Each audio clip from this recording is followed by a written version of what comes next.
A young woman is left for dead in the Colorado wilderness. In addition to the multiple stab wounds, she was the victim of sexual assault. No clothes, no identification. On a case like this, where do we start? Even finding the crime scene requires a leap of faith. I'm not a mountaineer or a rock climber. You don't really think about that. You just do it. Once he's fulfilled his fantasy, he threw her lifeless body down this cliff. A deeply disturbed man is walking among us. You can just picture somebody like a Ted Bundy who can live two lives, and the people who know him have no idea. And it's up to Detective Joe Kenda to unmask him. He took my hands. He was becoming physically excited at the idea of telling me, holy smokes. It is a startling moment when you confront insanity living and breathing in front of you, and he's holding your hands. Gold Camp Road is a 25-mile stretch of dirt road that goes out of the west end of Colorado Springs. It's very curvy, has steep cliffs. You have to be pretty brave to drive that road at night.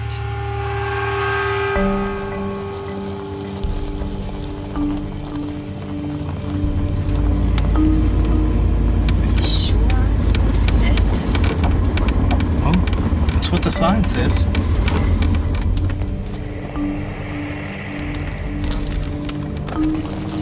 It's a beautiful drive, but at nighttime, it also has a special draw.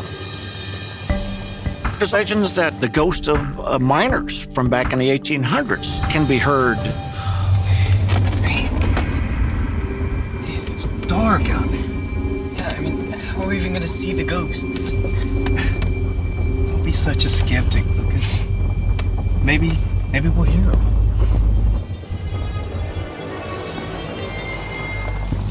They came around the bend and there was something in the road. What in the world is that?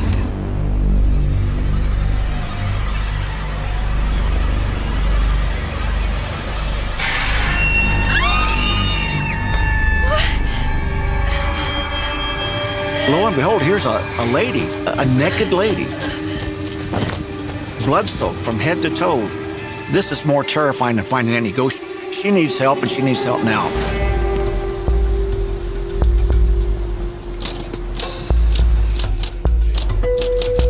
It was 1977, and I had been a detective for about a year.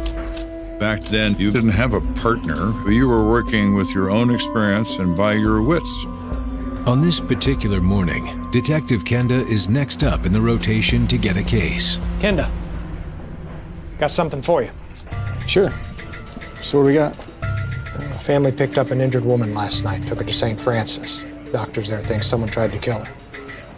That's where you come in. Yes, sir. There was a victim who was young, probably between the ages of 18 and 21. The doctors admitted her as a Jane Doe to the intensive care unit. On a case like this, where do you start your investigation? Well, you need to go to the hospital. That's where the victim's at. You've got no crime scene to go to.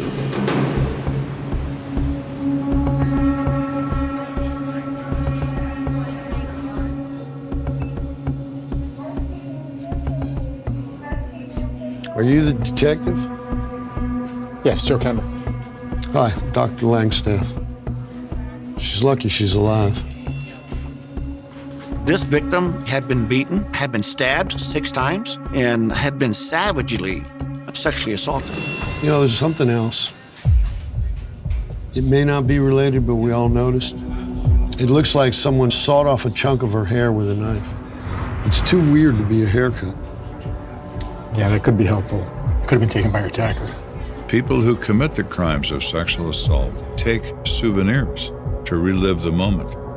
If he took the hair, he kept the hair. We have a name yet? No, she's unconscious still. To be honest, she might not make it. With the victim unable to describe her assailant, Kenda's only way forward is to pinpoint the exact location where the crime occurred. So now my next stop is the Gold Camp Road. What can I learn going up there, if anything?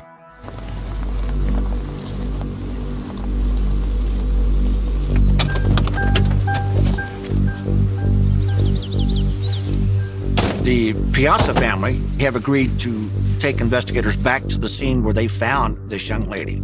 So she was walking down the road towards us and she collapsed. It's right about here. God, it was terrifying. I bet. You know, you just might have saved her life. You should be proud. Yeah, we just did what anyone would have done, you know? Now, do you mind waiting by the car? We're gonna have a look around. Yeah.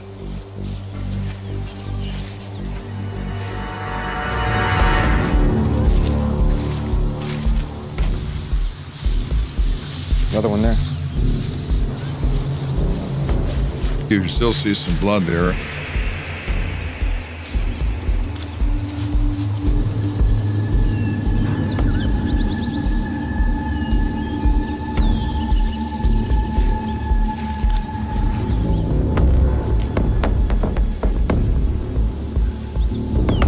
There are severe drop-offs to one side of that road, and there appears to be blood on some of the rocks down that embankment. So did our man throw her over this cliff after he assaulted her? It looks as if he might have.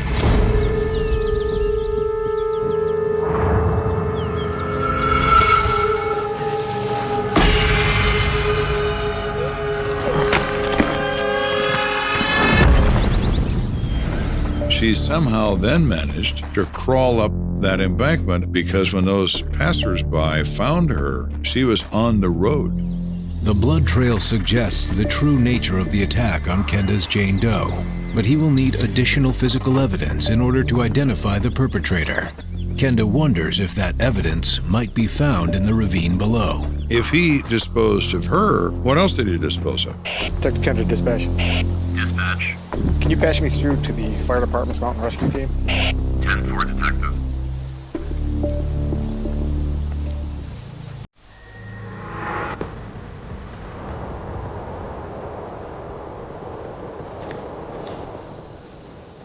So how far down do you think you need to go? I don't know exactly. I just need to follow the blood trail and see where it takes me. Okay, well, let's go get you brigged up.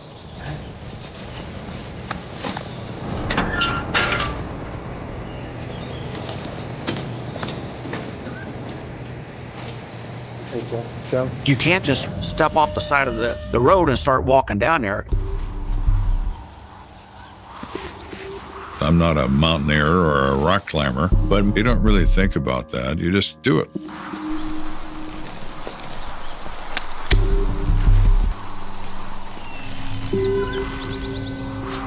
Well, here goes nothing.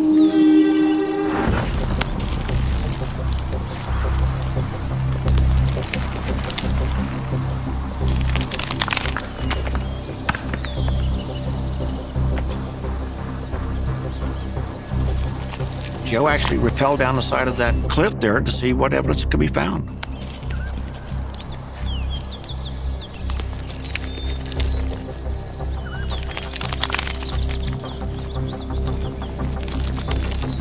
You know, you could take a tumble and not stop falling for 150 feet. It's very treacherous. I've carefully worked my way down to where I saw the blood. And I work my way down a little further, and I see more blood. Anything? Negative, just more blood.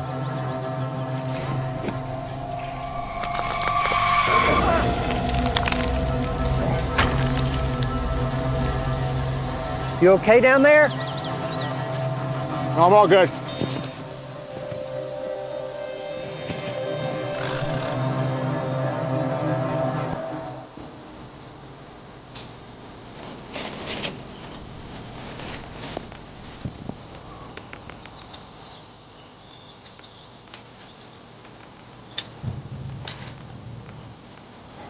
I see more blood against a very large rock. So that's the stopping point. She ran into that, and it prevented her from falling any further down this embankment, or she would have never been found. We would have found bones, maybe, at some point. Joe described after rappelling down, seeing handprints of blood on rocks and whatnot as this young lady clawed her way back to the top of that road. Surveying the base of the ravine, Kenda finds nothing other than the bloody handprints. There was absolutely nothing. No fragments of clothes, no shoes, no anything. Blood and blood only. I am left with absolutely nothing to lead me to the identity of a very sick and dangerous individual. All right, I'm coming back up. I know he's still out there. He's enjoying his memory of this enough to want to experience it again. What can I do to stop that? At the moment, I can't do a thing.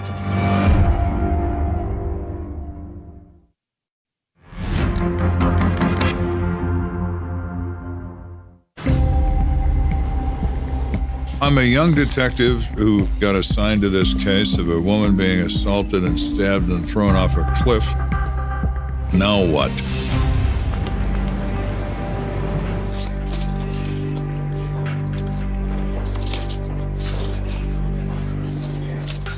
Hey, Kenda. How's the new case going? You know, basically, no physical evidence at the crime scene, no witnesses, no victim ID, and she might not make it. That's my guess. Our guy's gonna do it again. And he just shook his head like, well, that's not good. No, it's not good. All right, keep at it.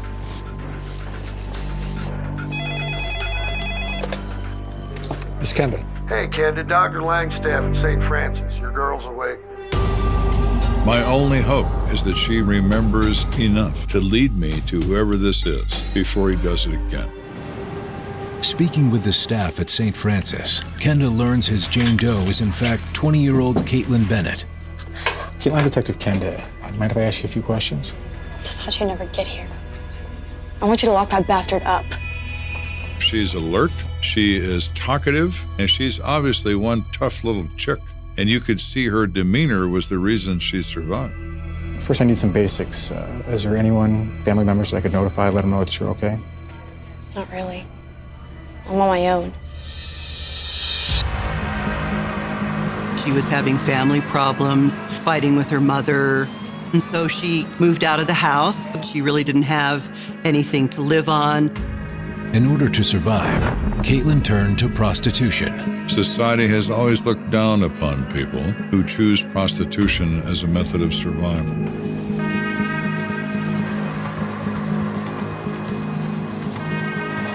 I say to all of those people, they wouldn't be so critical if they ever had been in their shoes.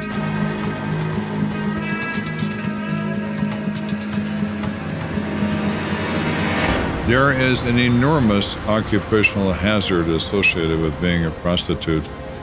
You're going to get into a vehicle with someone you have no idea who he is and no idea what his intentions are. For now, I need your help finding out who did this to me. I'll do whatever it takes. Just find him. She, fortunately for me, had an excellent memory of this entire event. This guy in a white pickup just pulled up. He had one of those camper cells in the back.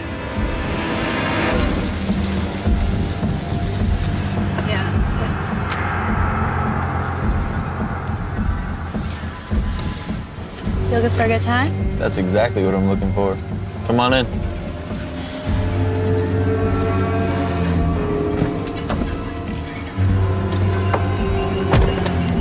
I mean, he seemed nice enough. I didn't think much of it. Do you remember what he looked like? White guy. That hair. He had red hair. That's something that is easily spottable, and so fortunately, that was something to go on. He said his wife was home. So he wanted to drive and park somewhere so we could have some privacy. So we drove to Gold Camp Road. She was not alarmed in any way. He was nice, told her how pretty she was, and general banter as they're driving a short distance away till he got into an area that was fairly secluded. And then he said to her, let's get in the back of the truck where we have more room. He opened the tailgate. Started shoving stuff aside, and I climbed in. He must have whacked me in the head with something, because everything went black.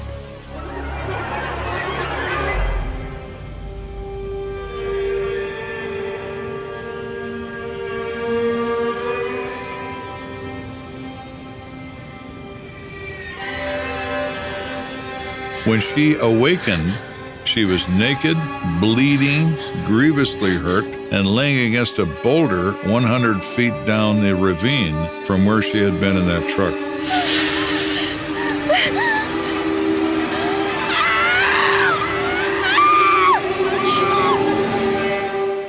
And I thought, I'd be damned if this is how I die.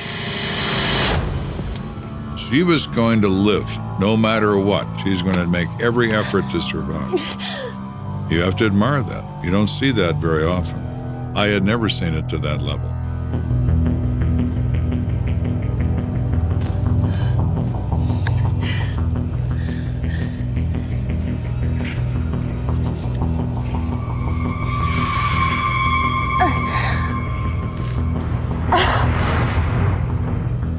It's the kind of thing where your survival instinct takes over.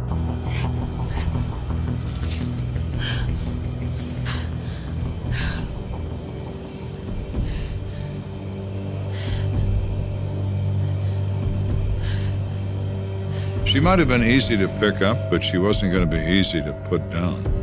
You already gave me his description. What about his truck? You said white, camper shell. Was there anything else distinctive about it? No, not really. When I was climbing in the back, I mean, the last thing I remember seeing were just a bunch of tools. Tools? What kind of tools? Like wrenches, the big red ones. There was a wheel in front of them.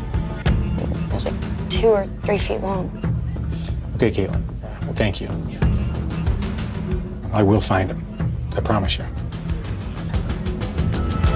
So now I've got something to do, and I've got places to go. The first step is to go to South Nevada Avenue to find the girls who were with her when she got in that white truck. We'll go back one next time, huh? Thanks a lot, jackass. You just cost me a customer. You know a girl named Caitlin Bennett? Yeah, we know Katie. She doing okay? She's in bad shape. She's gonna be all right. Did you happen to see who she left with yesterday? He was driving a white truck. Never seen him before. Did you get a look at him? License plate, anything? No.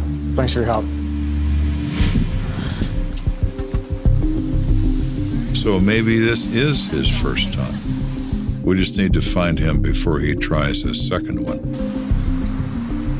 The chances of him showing up back here on South Nevada are pretty high. So you want to continue to pull surveillance to see if this particular truck pulls back up.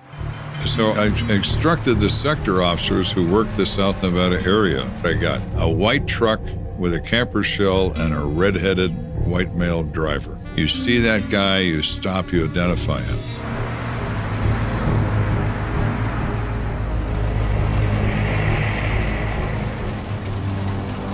All right, this looks like our guy. Let's go. These people develop an appetite for this. Once they commit it once, they want to do it again. Don't move! You see your hand? Hold it right there!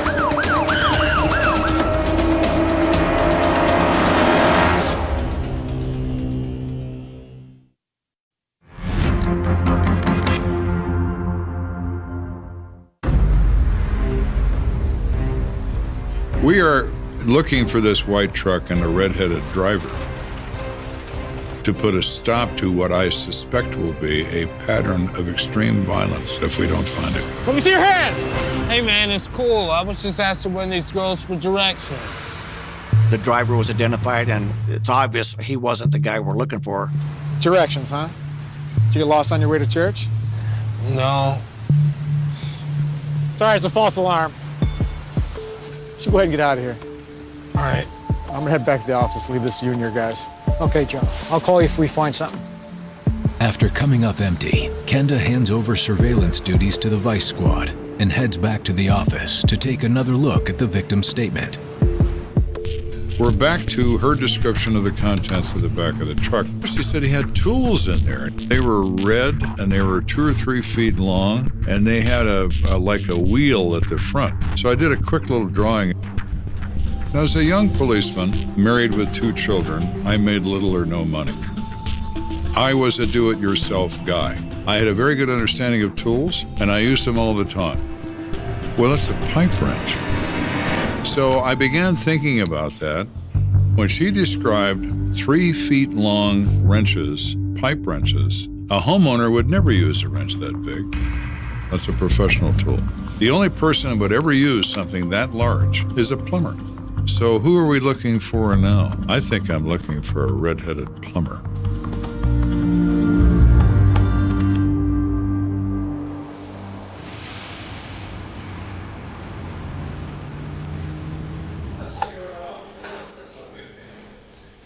Hey, Bob, you want to hand me the yellow pages? Yeah. There you go. You don't call a private investigator, have him solve the case for you? No, I'm just going to call some plumbers. Plumbers? Yes, sir, I'm onto something. Just you wait. All right. Let me know if you need any help. Colorado Springs at that time was about 200,000 people. There were plumbing companies around, but the big ones all had company trucks. They were all clearly marked. So as a process of elimination, I eliminated the big companies, and I started looking and driving around small plumbing shops. Most of the smaller companies were in the downtown and near west side part of the city, so you have to start someplace. Yeah, I'm doing some renovations on my kitchen. Okay. Long story short, I want to move the sink from one side of the room to the other. Right, sure. I can help with that. Just let me grab a form real quick.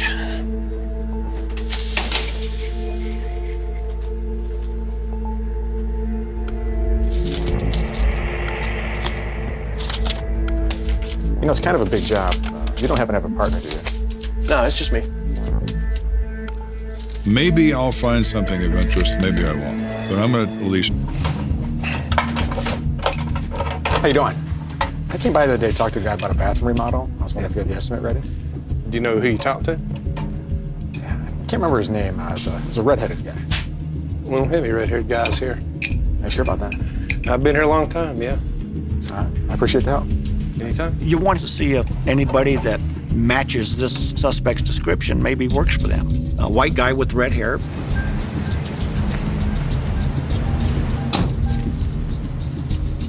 Well, he contacted several plumbing companies and nobody fitting that description worked there. So I drove around 5 or 6 different little places, and I finally drive around a 7th place. And it's a small plumbing shop, and there's a white pickup outside with a camper shell on it. And I'm thinking, maybe, just maybe, this is the magic truck. Wouldn't that be nice?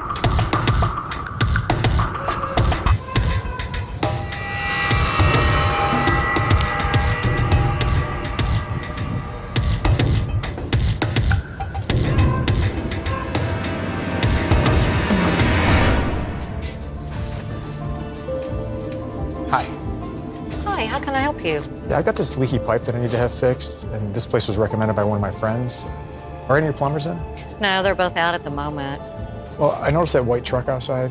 Does that belong to one of your guys? Yeah, it belongs to my son Charles. This is our family business. He must be out with his father. Well, he's on a job, but he's going to be back here fairly soon. I can tell him to stop by if you'd like to leave your name. No, that's okay. I'll stop back. Thanks for your time. Thank you for coming.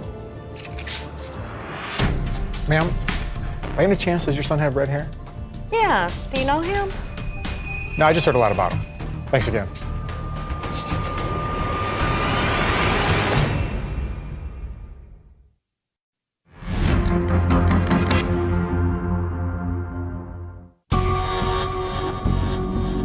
I am making progress. In the case of the attempted murder of Caitlin Bennett, I have placed a local plumber in the crosshairs of my scope. Let's see if he's got the right truck and the right contents. Based on the auto registration for the truck parked at the plumbing shop, Kenda confirms his suspect's identity, 23-year-old Charles Warren. All right, Mr. Warren, let's see what you've been up to. I check the record and I find nothing. There is zero information in the ID and record section on anyone by that name at that age. He has the cleanest possible record. He doesn't have one. He's never even gotten a parking ticket. With nothing in Charles Warren's record to suggest he's a violent criminal, Kenda is hoping he can use a recent photo of him to help Caitlin Bennett ID her assailant. But there's no photo of Warren on file. At least not yet. Judges have no difficulty signing it because you're not really doing anything invasive. So I take this court order, I drive back to the plumbing shop. Charles Warren? The one and only. What can I do for you? Oh, Charles, this is the man I was telling you about, the one with the leaky pipe. Man, I have more pressing needs with your son. Mr. Warren, I have a court order for your photograph in connection to an attempted murder investigation. What? Seriously? Is this some kind of joke? No joke. He is shocked that the police want to talk to him. Well, sure. You can take my photo. You don't need a court order.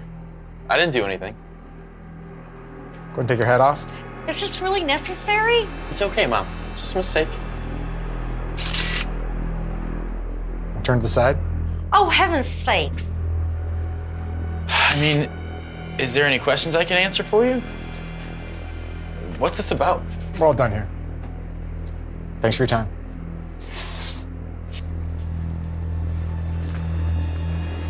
And I'm not questioning him. I don't want to yet. I want more. I thank him for his cooperation. I'll be in contact if it's necessary.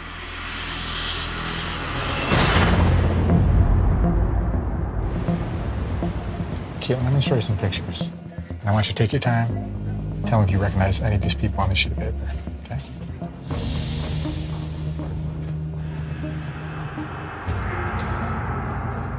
I think that's him. And she was pointing at the photograph of Charles Warren. Well, I need you to be sure. Is that the guy that hurt you? Yeah. Yeah, that's him. Great. Thank you. I didn't walk out of that hospital, I floated. It was euphoric, because now it's warrant time.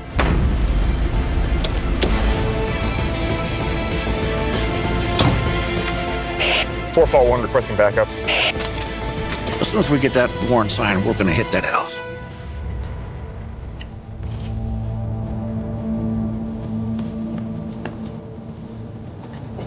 I have 3 officers with me, and I have a warrant in my hand, and I have a warrant to search the premises. So we go there, and we knock on the door.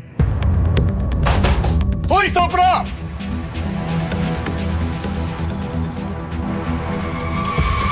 What's going Subside. on?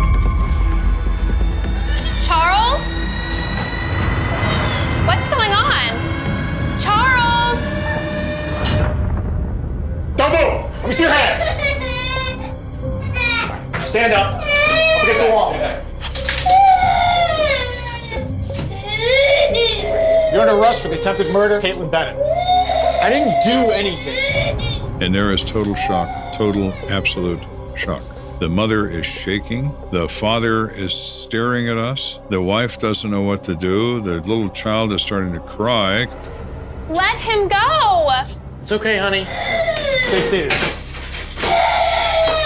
It's okay. I promise. I don't know why they think I did something. I didn't.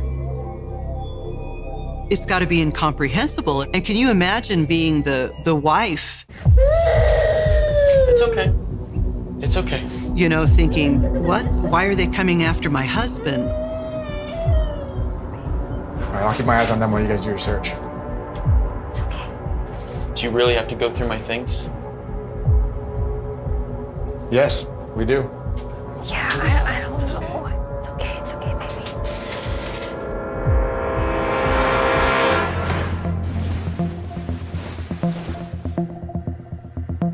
Anything? Not yet. You check the closet? No. I'll check.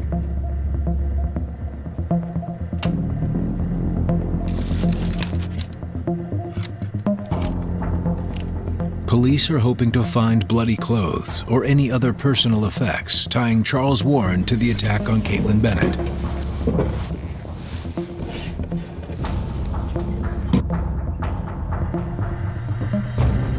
You got anything?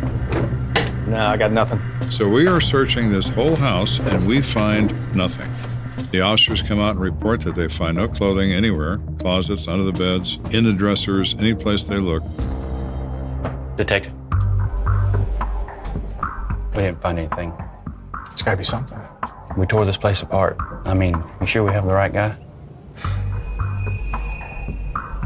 All right, you stay here and I'll keep looking. Okay.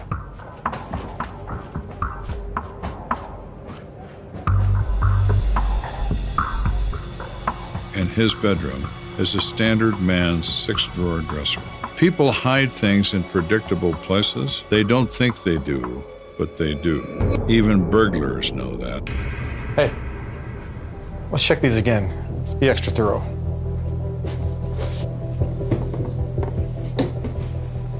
You don't want to go into somebody's house and like throw the clothes all over the floor. No, you pull the drawers out, you look through the drawer to see if any evidence is there.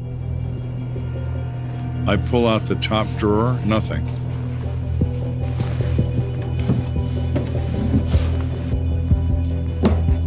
I pull out the second drawer.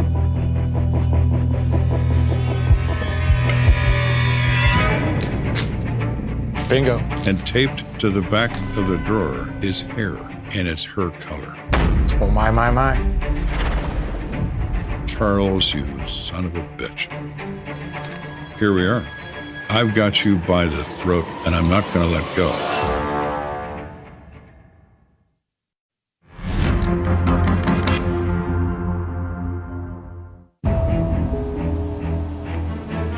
After this long, prolonged investigation, we now have critical physical evidence that 23-year-old Charles Warren is solely responsible for the attempted murder and rape of Caitlin Bennett. But Kenda's work is far from over. Now, this is prior to DNA being available. This guy's a sick son of a bitch. We gotta do everything we can to make sure we build a strong case against him. We gotta get the confession. I'll get it.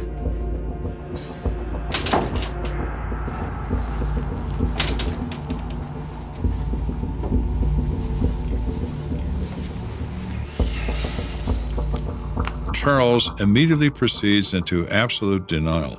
I didn't do any of these things you keep saying. You don't understand. I have a wife and child. Why would I put any of that at risk? He's trying to convince us that he's a good family man, a good worker, a good citizen of the community. And to all outward appearances, Charles seems just that. The problem I'm having, Charles, is we found the hair of the victim in your bedroom. It's kind of odd, isn't it? And I saw a flash of anger in him that I had not seen. I told you not to touch my things. All of a sudden, he was somebody else. And he caught himself. And he went back to innocence. Why don't you tell me how the hair got there? How would I know? I bought the dresser at a garage sale. You really think I took the whole thing apart when I got it home? Charles Warren maintains his innocence for the next 2 hours. And the next. I don't know any of And the this. next. And he was continuing with the denial, and I didn't see the anger anymore. I didn't see that again. Charles, you take this to trial, they're going to destroy you. This is your only chance to get a lighter sentence, is if you cooperate with me. Excuse me for a second. So my boss looked at me, was holding up his wrist and pointing at his watch, and I knew what he meant. You know what time it is? You're pushing 6 hours here. I'm close, Sarge. There is no time frame for an interrogation, but if you go over the 8 hours, the defense attorney will make the argument to a judge that they coerced a confession. I don't want to give his attorney any ammunition to shoot any holes in our case. I know I can get this. He's starting to crack. I can see it in his eyes. I just need a little more time. You got 30 more. Don't make me regret this. I won't.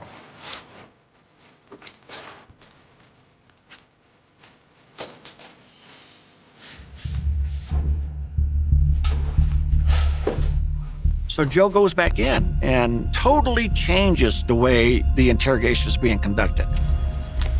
And I said, Charles, what do you like to think about during the day? and he says, what do you mean? I mean, people have their favorite dreams they like to think about.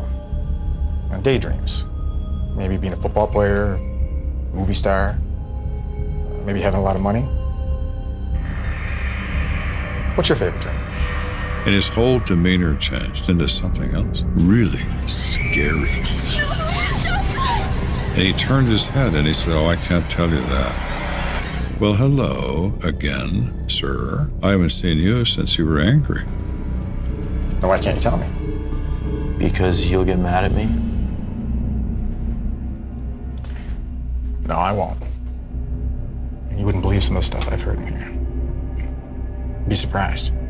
For some reason, at that moment, Charles took the clue that, here is someone I could share this with. Here is someone who will appreciate my cleverness.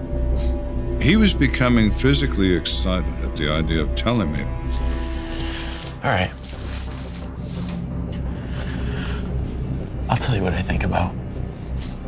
Every day. So he took my hands. My dream is making love to women in their own blood while they're dying.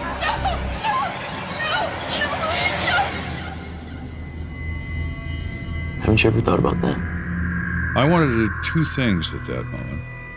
I wanted to put my gun in his mouth and pull the trigger, and then I wanted to go take a shower. But I can't do that. And I still wanted to get a statement of him if I could.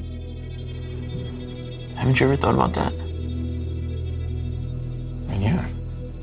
Sure I have. Why don't you walk me through what happened? Charles admitted to me it was a sexual fantasy that it had for years. It was simple. He didn't have to use force. She opened the door and got in. The perfect victim, a volunteer. Just up this way a bit. Okay, yeah. Just give me a minute.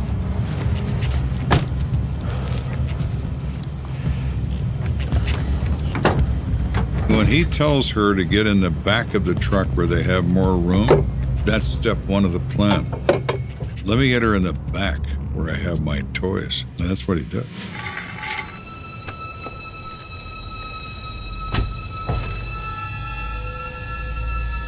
Back here? Yeah, I just had to clear some stuff. Yeah, if you say so.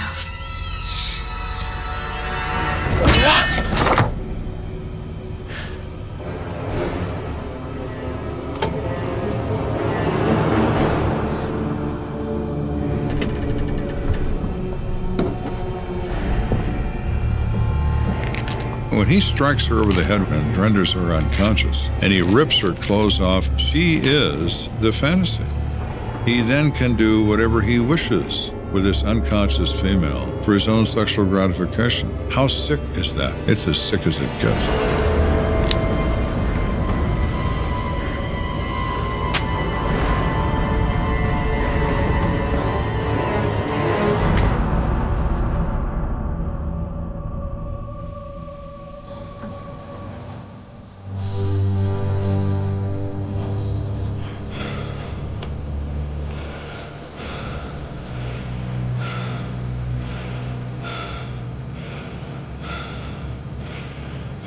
He believes after he completes this attack that he has killed his victim.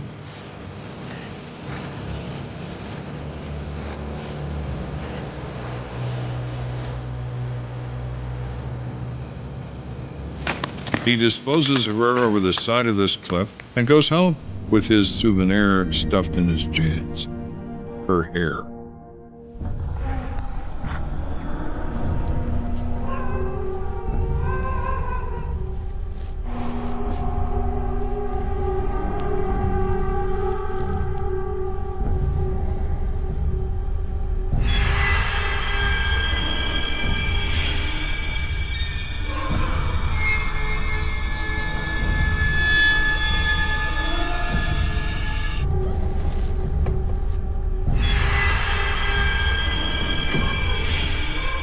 It's a hunter's trophy, an item that represented his complete power and his ability to be victorious in subduing his victim.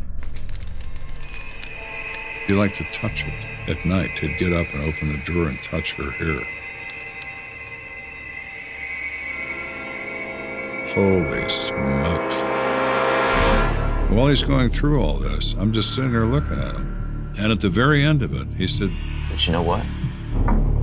What's that, Charles? Next time, I'll make sure she's dead.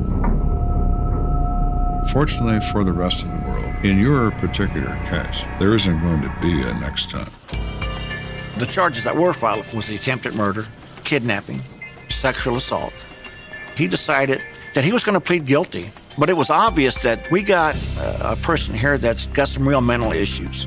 Warren was examined by a panel of psychiatrists. All concluded that he was textbook insane. At the end of all of this, he was committed to the Colorado State Mental Hospital. It's possible Charles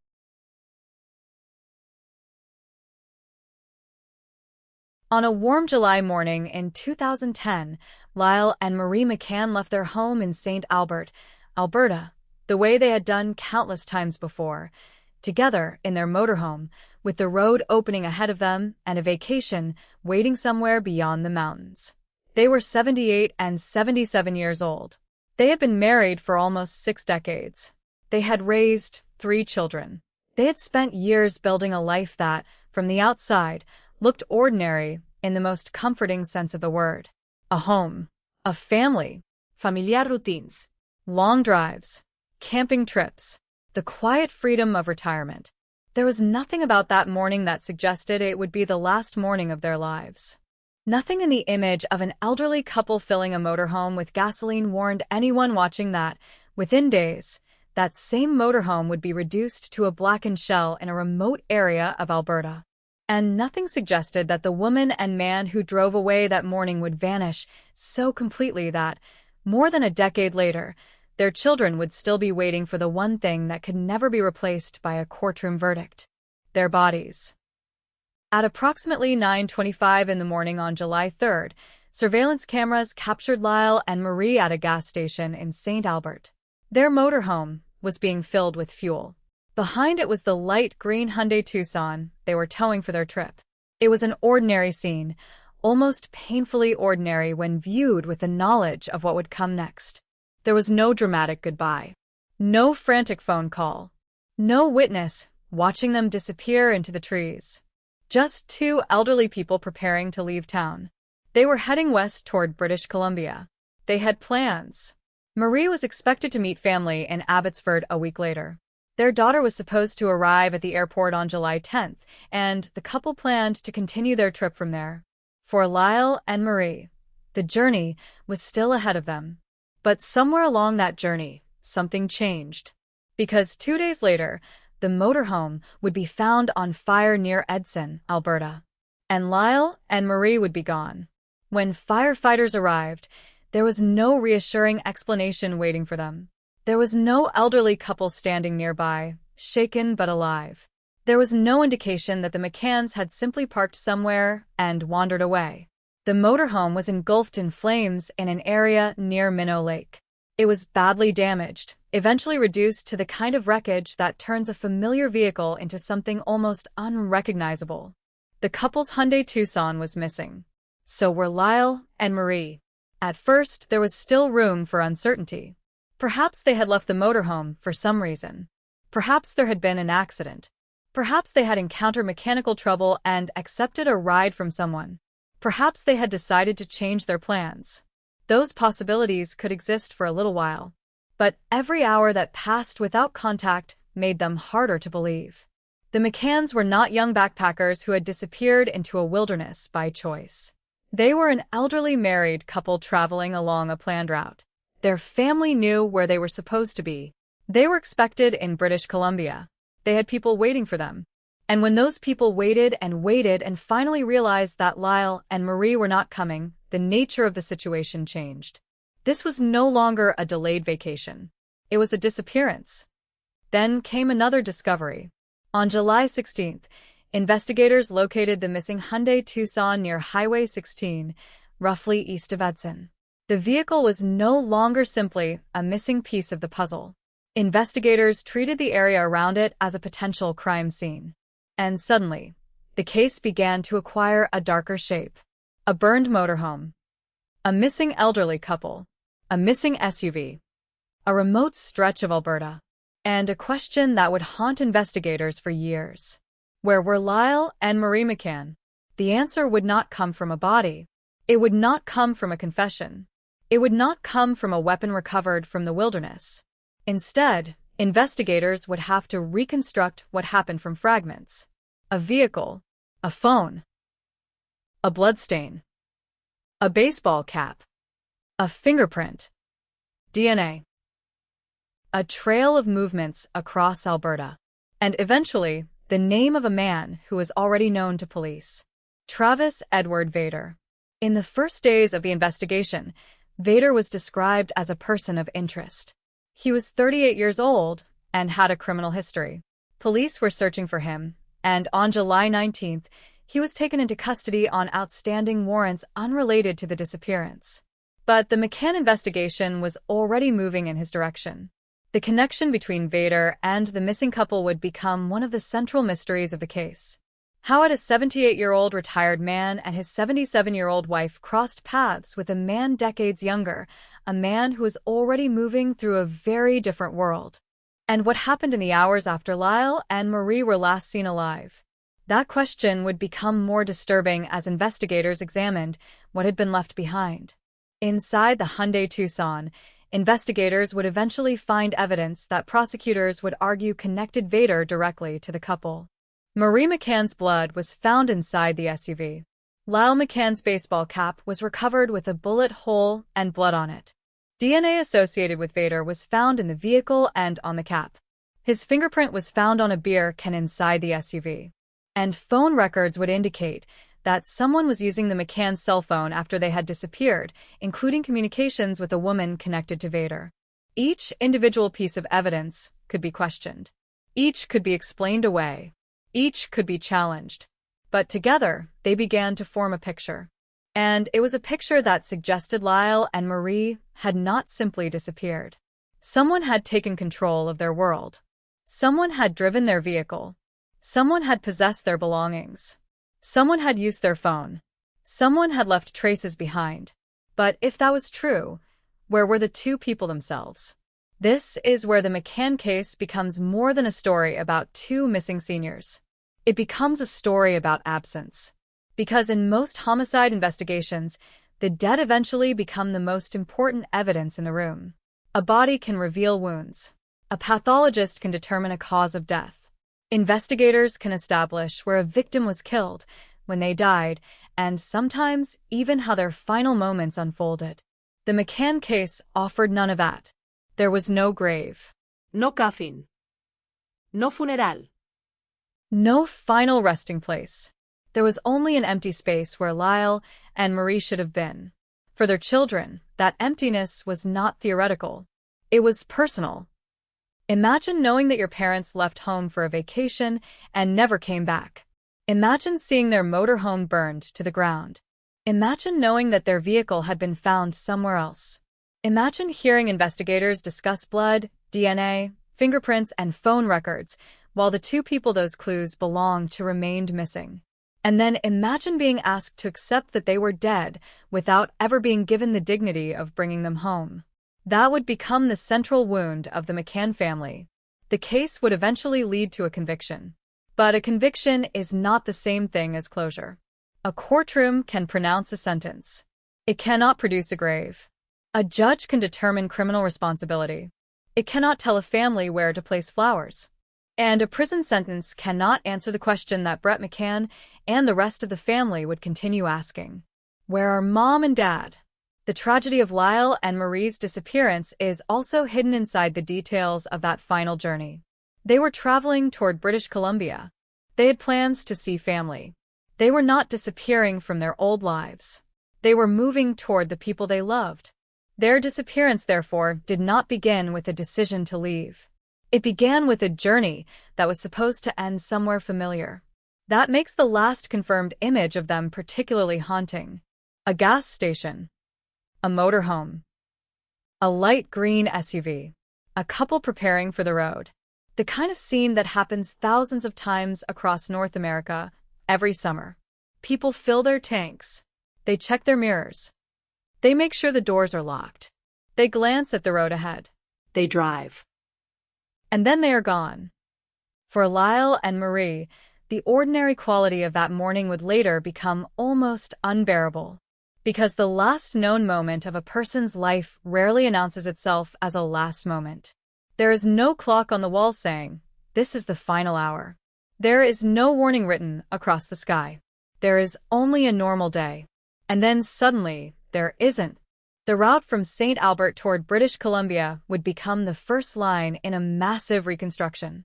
Investigators would retrace roads. They would examine phone records. They would speak to witnesses. They would search remote areas.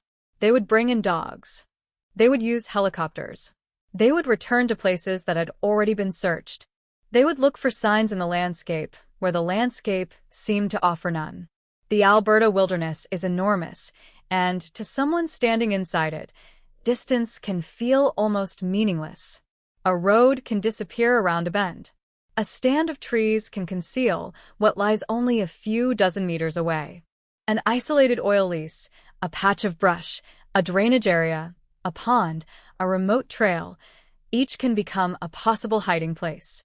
And investigators would eventually search places connected to Vader. They would examine land. They would search water. They would look into areas where a person could potentially conceal evidence. But nothing would give Lyle and Marie back. The more the search continued, the more brutal the central reality became. There was evidence that something terrible had happened, but there was no physical ending. No bodies. No final photograph. No burial. No definitive scene where investigators could stand and say, "This is where they died." Instead, there was a burned motorhome near Edson, a vehicle found miles away, a phone that seemed to have traveled after its owners disappeared, and the growing presence of Travis Vader. By the time police publicly identified Vader as a person of interest, his name had become attached to the case. But suspicion is not proof. And the McCann investigation would become a test of whether a case built almost entirely from circumstances could withstand the highest standard of criminal proof. For years, the answer would remain uncertain. The original murder charges against Vader would not proceed smoothly. The case would encounter disclosure problems. Charges would be stayed. Then they would return. The eventual trial would not take place until 2016, 6 years after Lyle and Marie disappeared. By then, the faces of the missing couple had become familiar to the public. Their names had appeared in newspapers. Their disappearance had been discussed on television. A vigil had been held. Family members had pleaded for information. Searches had continued. And yet the most basic question remained unanswered. Where were they? Then came the evidence. Evidence that would force the court to confront a question that is both simple and extraordinarily difficult. Can two people be proven dead when no one has found their bodies? The prosecution would say yes. The defense would challenge the entire structure of that conclusion. And somewhere between those two positions was the story of what happened to Lyle and Marie McCann. A story reconstructed from what remained after they vanished. The SUV. The blood. The cap. The bullet hole. The DNA. The fingerprint. The cell phone. The movements of a suspect. The burned motorhome. And the silence left behind by two people who had once filled their home with the ordinary sounds of a married life. There is something uniquely unsettling about a missing person case that transforms into a homicide investigation without ever producing the dead. The mind naturally searches for an ending. If someone is missing, we imagine the possibility that they are alive. If investigators say they are dead, we want to know where. If someone is convicted, we expect the final pieces to fall into place. But the McCann case refuses to offer that comfort. It leaves a blank space, a place on a map that no one can point to with certainty, a final journey whose last miles remain hidden. And perhaps that is why, even after a courtroom delivered its verdict, the case never truly felt finished. Because Lyle and Marie were not only victims of a crime, they were also victims of disappearance. Their final resting place remained unknown. Their family could not visit them. They could not stand beside a grave and remember the life their parents had built. They could only remember a departure, a motorhome pulling away, a vacation that never reached its destination, a promise to meet family in British Columbia that was never kept, and a final confirmed image recorded by a surveillance camera at a gas station in St. Albert. At 9:25 that morning, Lyle and Marie were still together. They were still alive. They were still on their way. For anyone watching them then, they were simply an elderly couple beginning another road trip. But history would later transform those few minutes into something else, the last known chapter of their lives. And somewhere beyond that frame, somewhere along the road, the story changes. The couple disappears. The motorhome burns. The SUV is abandoned. A man's name enters the investigation, and investigators begin following a trail that will lead them through remote Alberta landscapes, conflicting accounts, years of legal battles, forensic evidence, and a trial unlike almost any other. Because before a judge could ever pronounce a sentence, the prosecution would first have to prove something far more fundamental. That Lyle McCann was dead. That Marie McCann was dead. And that the two people who left St. Albert on July 3, 2010, would never come home. The road trip was supposed to last days. Instead, it became the beginning of a mystery that would last for years. And for the McCann family, the journey would never really end. Because somewhere out there, beneath the vast Alberta sky, there was still a question waiting to be answered. What happened to Lyle and Marie McCann? There are disappearances that begin with a scream, a witness, a shattered window, a door left hanging open. The disappearance of Lyle and Marie McCann began with something much quieter.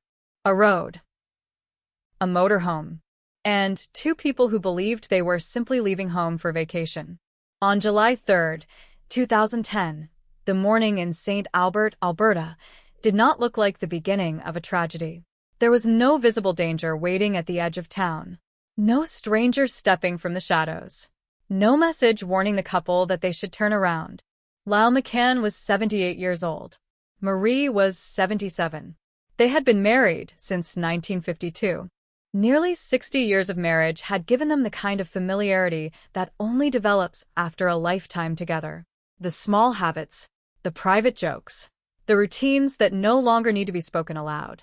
One person reaches for something, and the other already knows what they need. One looks toward the road, and the other knows where they are going. They had raised 3 children. They had worked. They had built a home. And in retirement, they had something many people spend decades waiting for. Time. Time to travel. Time to see family. Time to get behind the wheel and let the road decide how slowly the day would pass. That was what made the journey of July 2010 so ordinary. They were not running away. They were not disappearing from their family. They were going toward them. Their destination was British Columbia. They planned to travel west in their motorhome and eventually meet their daughter in Abbotsford on July 10th. There was a plan. There was a date. There was a person waiting for them. And then there was the road between St. Albert and British Columbia. At approximately 9:25 that morning, Lyle and Marie were seen at a gas station in St. Albert. The motorhome was being prepared for the trip. Behind it, the couple's light green Hyundai Tucson was being towed. It is a detail that would later become one of the most haunting images in the entire case. Because when investigators eventually reconstructed the final days of Lyle and Marie's lives, that vehicle would become one of the few tangible objects connecting their final known movements to what came afterward. But on that morning, it was simply their car. Their motorhome was simply their motorhome. And their journey was simply a vacation. Perhaps they talked about where they would stop that day. Perhaps they thought about the weather. Perhaps they discussed the road. Perhaps they were already imagining British Columbia, the mountains, the forests, the people they would see. We cannot know what they said. There is no surviving recording of their conversation. No final message from Lyle explaining what he had seen. No final diary entry from Marie. No note describing a strange encounter. That absence would become one of the defining features of the investigation. We know they were there. Then we know they were gone. Everything between those 2 points would have to be reconstructed. The motorhome headed west. At some point, the familiar landscape of St. Albert gave way to the long roads of Alberta. The city disappeared behind them.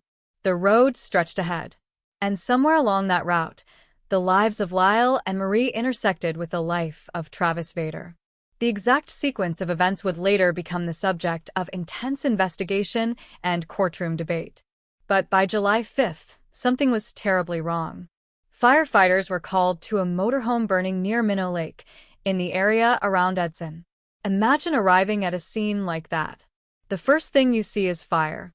Flames consuming a vehicle. Smoke rising into the open Alberta air. The structure that had carried 2 elderly travelers across the province being transformed into charred metal, broken glass, and ash. Firefighters work first with the fire itself. They do not know that the vehicle will soon become the center of a missing person investigation. They do not know that the names Lyle and Marie McCann will eventually become attached to it. They are simply responding to a burning motorhome. But once the fire is under control, the questions begin. Where are the occupants? Who owns the vehicle? Why was it here? Why was it abandoned? And where is the SUV that had been attached to it? The answer to the last question would come later. The Hyundai Tucson was gone. At that moment, the couple themselves were also gone. Yet there was still no body. No habeas grave. No eyewitness saying, "I saw what happened." No single piece of evidence that could instantly transform suspicion into certainty. Only absence. The kind of absence that investigators learned to take seriously. Days passed. The McCanns were supposed to arrive in Abbotsford on July 10th. They did not. For a family waiting at an airport or watching the road for a familiar vehicle, the first missed meeting may have produced concern. Then confusion. Then fear. People who know an elderly couple's routines understand when something is wrong. Lyle and Marie had not simply missed a casual appointment.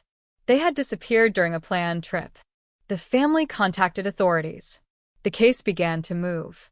Investigators now had to answer a deceptively simple question. Where did the McCanns go after leaving St. Albert? The answer should have been written into their journey.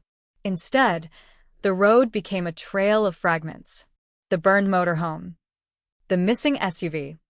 The last known sighting. The planned destination.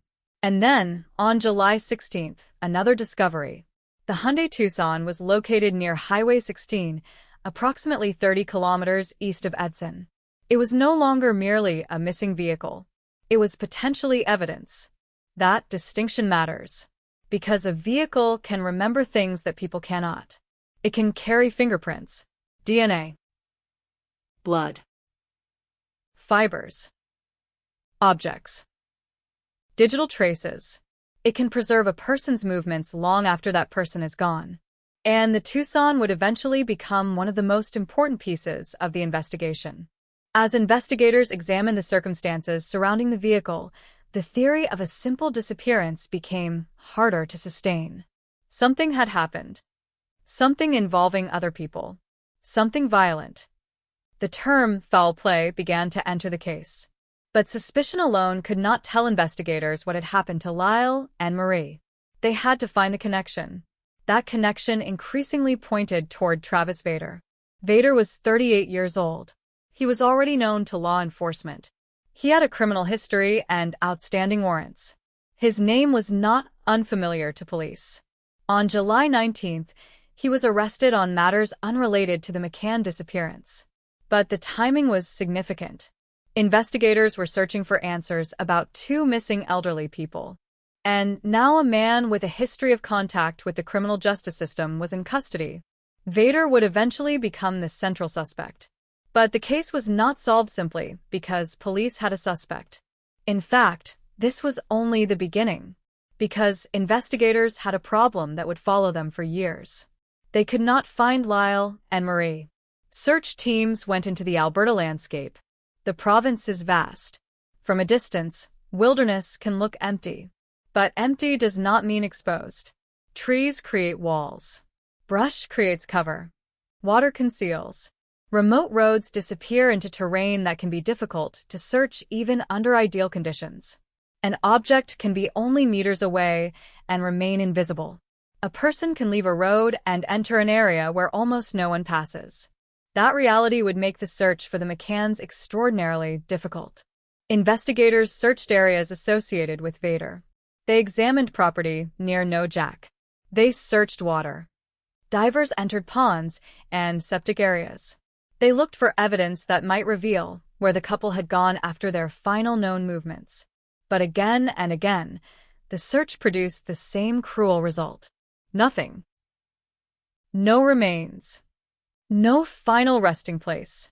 No answer. For the McCann family, each unsuccessful search had to carry a different meaning. A search beginning can create hope. Perhaps this time. Perhaps someone found something. Perhaps the police have finally located them. Then the search ends, and the family returns to the same terrible uncertainty. Not knowing is its own form of suffering. There is no funeral, no final goodbye, no grave to visit. There is only the question, where are they? Years later, that question would remain. But in July 2010, the investigation was still young. Police were still assembling the pieces. They were looking at Vader. They were examining the vehicles. They were analyzing evidence. They were trying to understand the movements of people and machines across the landscape. And gradually, physical evidence began to emerge. Inside the Hyundai Tucson, investigators found evidence that would become crucial. Marie McCann's blood. Lyle's baseball cap. A bullet hole in the cap. Blood associated with the cap. DNA evidence connected to Vader. A fingerprint on a beer can. These were not pieces of a clean, simple puzzle. They were fragments. Each had to be interpreted. Each had to be placed within a timeline. The defense would later challenge the significance of evidence. The Crown would argue that the individual pieces became powerful when considered together. This distinction would ultimately matter enormously, because a criminal case does not need one dramatic piece of evidence if many smaller pieces converge on the same conclusion. A fingerprint does not tell a story by itself. A cell phone record does not tell a story by itself. Blood does not tell a story by itself. A vehicle does not tell a story by itself. But put them together, and investigators may begin to see something that none of them reveals alone. A path. A sequence. A pattern. And in the McCann investigation, that pattern appeared to point toward Vader. There were also phone records. A cell phone associated with the McCanns was used after their disappearance. That fact alone was disturbing. Phones normally follow their owners. If the owner disappears and the phone continues moving or communicating, investigators ask why. Who has it? Who is using it? Why are they using it? And what does that movement tell us about the person holding it? The phone became another thread. The SUV became another. The forensic evidence became another. And somewhere behind all of them was the missing couple. Lyle and Marie. The people whose lives had started the investigation. The people whose absence had created every question. But as the investigation expanded, another question emerged. If Lyle and Marie were dead, when did they die? Where? How? And why? The answers were not immediately available. There was no crime scene with walls that could be sealed. There was no body for a pathologist to examine. There was no definitive murder weapon waiting to be discovered. Instead, the investigators were trying to reconstruct a crime that appeared to have been deliberately dispersed across the landscape. A motorhome burned in one location.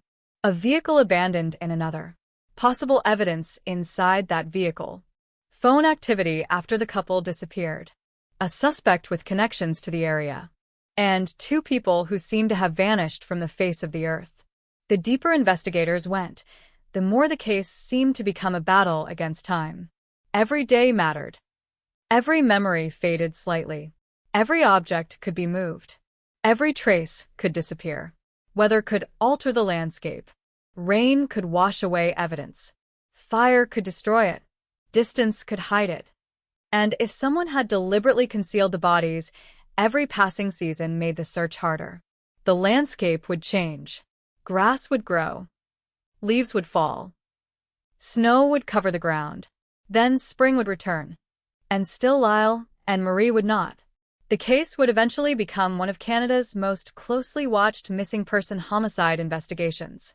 But before the courtroom, before the lawyers, before the verdict, before the legal battles that would consume years, there was simply a family waiting. A family that knew their parents were supposed to be somewhere else. A daughter expecting to meet them in British Columbia. Children who knew the couple's habits. Children who understood that this was not normal. The McCanns had gone on trips before. They knew how to travel. They knew how to communicate. They had a destination. And now there was silence. The family did not know what had happened. Neither did the public. Neither did the investigators.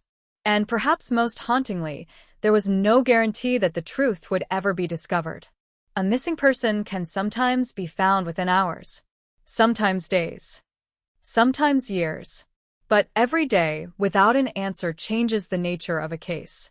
At first, the question is, where are they? Then it becomes, what happened to them? Eventually, the question becomes, will we ever know?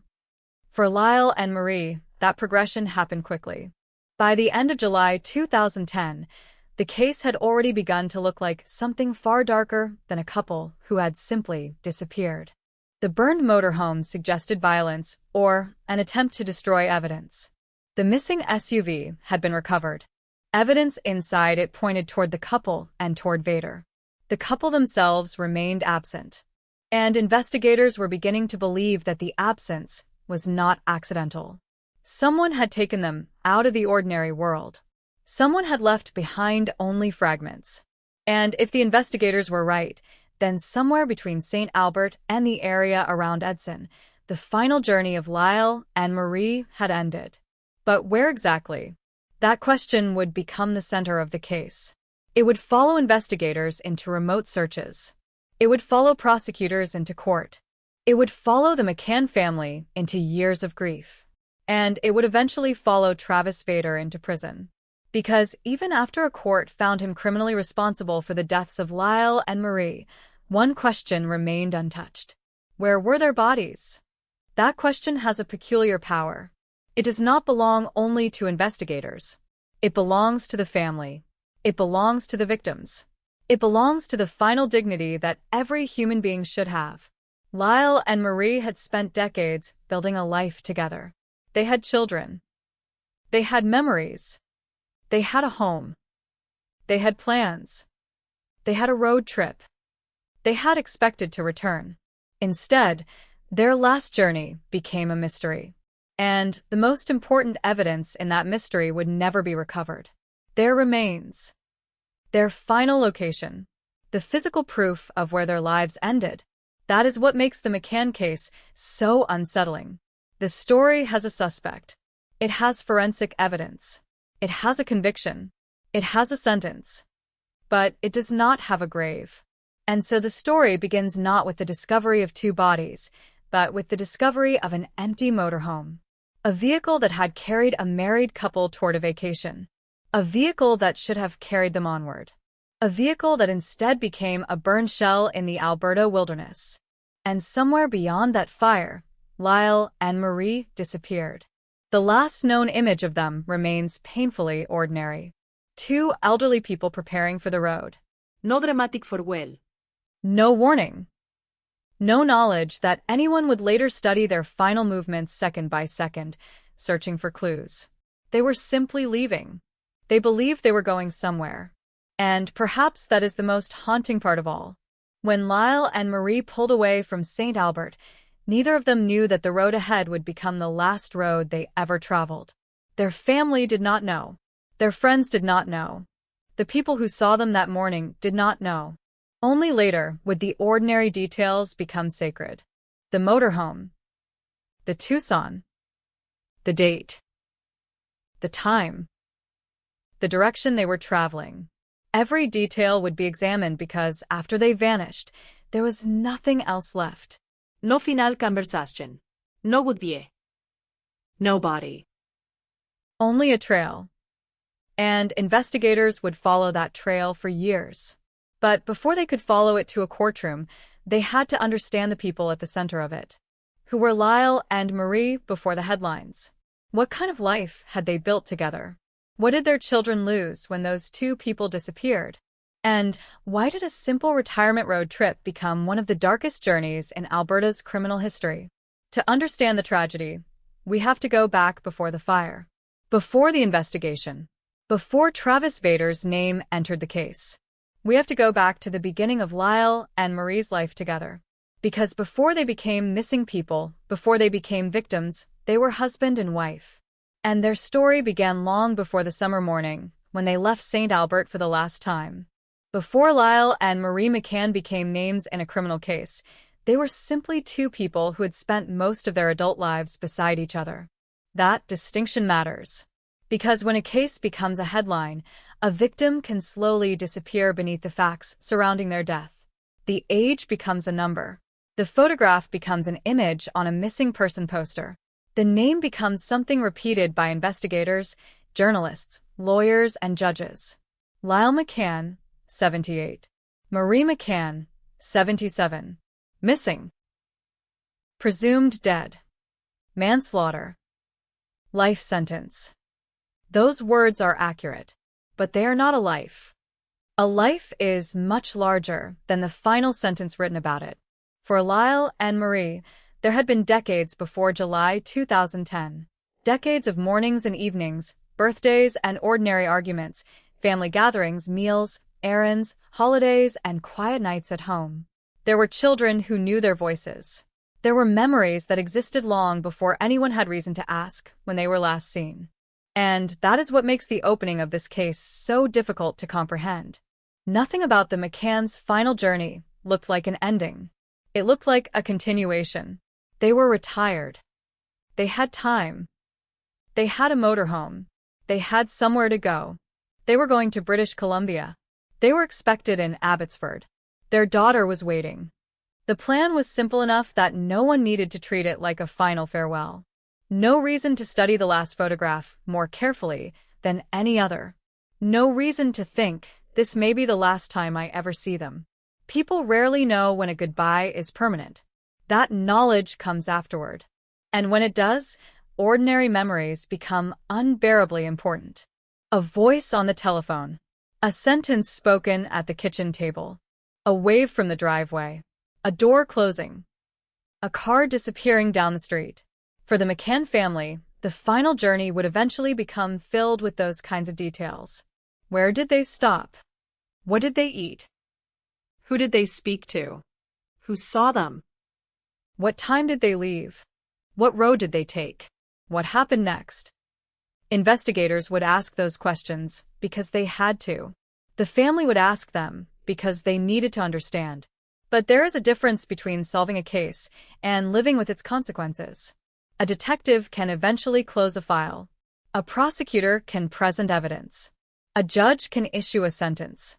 A prison can hold a convicted man. But a family cannot simply close the door on uncertainty when the remains of their loved ones have never been found. That is the particular cruelty of the McCann case. There was never a moment when the family could say, they are home. There was only the gradual realization that they were not coming home. The first signs were subtle. The couple failed to appear where they were expected. Questions became phone calls. Phone calls became concern. Concern became a report. And the report became an investigation. Then the motorhome was found burned. The image of that vehicle would become inseparable from the case. A motorhome is supposed to represent freedom. It is a home that moves. A kitchen on wheels. A bed behind the driver's seat. A place where a couple can wake up somewhere different without leaving behind everything familiar. For Lyle and Marie, the motorhome was part of the life they had chosen in retirement. But when investigators encountered it near Minnow Lake, the meaning had changed completely. It was no longer a home. It was evidence. The fire had destroyed much of it. What had once carried the couple west had become a damaged shell. The vehicle itself seemed to pose a question. Where are the people who belonged inside it? There was no answer. The fire had not simply destroyed property. It had destroyed context. Objects that might have explained the journey were damaged. Materials that might have preserved fingerprints or other traces had been exposed to heat. And somewhere within the destruction was the possibility that someone had wanted evidence to disappear. That possibility would become increasingly difficult to ignore. Yet the case did not begin with certainty. Investigators had to work through possibilities. Could Lyle and Marie have left voluntarily? Could they have encountered an accident? Could someone have taken them? Could the fire have been unrelated? Could the missing SUV have been stolen? Every theory had to be considered, and then discarded or strengthened by evidence. The Hyundai Tucson would become particularly important. It had been traveling behind the motorhome. Then it disappeared. Later, it was found near Highway 16. That separation mattered. The motorhome was in one location. The SUV was in another. The people were nowhere. The physical world of the McCanns had been scattered. It was almost as though the journey had been broken into pieces, and each piece left somewhere different. The investigators had to put those pieces back together. The search for answers would take them into the world of forensic evidence. Inside the Tucson, they found traces that would change the investigation. Blood belonging to Marie McCann. A baseball cap associated with Lyle. A bullet hole in that cap. Blood. DNA. A fingerprint. Evidence connected to Travis Vader. The significance of such evidence would later be debated in court, but during the investigation, each discovery narrowed the field. The possibility that the McCanns had simply wandered away became increasingly difficult to reconcile with what investigators were finding. Something had happened inside or around that vehicle. Something violent enough to leave blood. Something serious enough to connect the vehicle to a homicide investigation. And yet still, the two people at the center of it were missing. That contradiction would remain at the heart of the case. There was evidence of death without a body. Evidence of violence without a conventional crime scene. A suspect without a confession.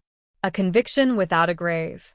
It is easy, from the distance of years, to look at the case as though every clue was destined to lead to the same conclusion. Real investigations rarely work that way. At the beginning, clues are not arrows pointing neatly toward the truth. They're questions. A bloodstain asks where it came from. A fingerprint asks who touched the object. A phone record asks who was using the phone. A vehicle asks who drove it. A burned motorhome asks why it was set on fire. The investigator's job is to connect those questions without forcing them to fit. And the McCann investigation would become a long exercise in doing exactly that. The name Travis Vader would gradually move closer to the center. Vader was not an unknown person living quietly beyond the reach of police.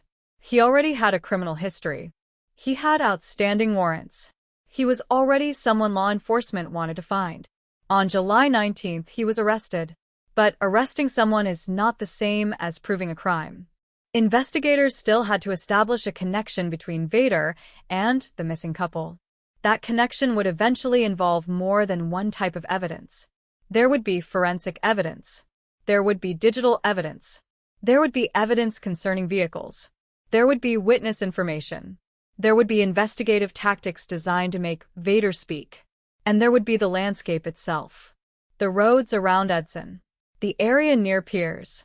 The places connected to Vader. The remote locations searched by police. The water examined by divers. The ground turned over in the hope that somewhere beneath it were the people everyone was searching for. But the landscape gave nothing back.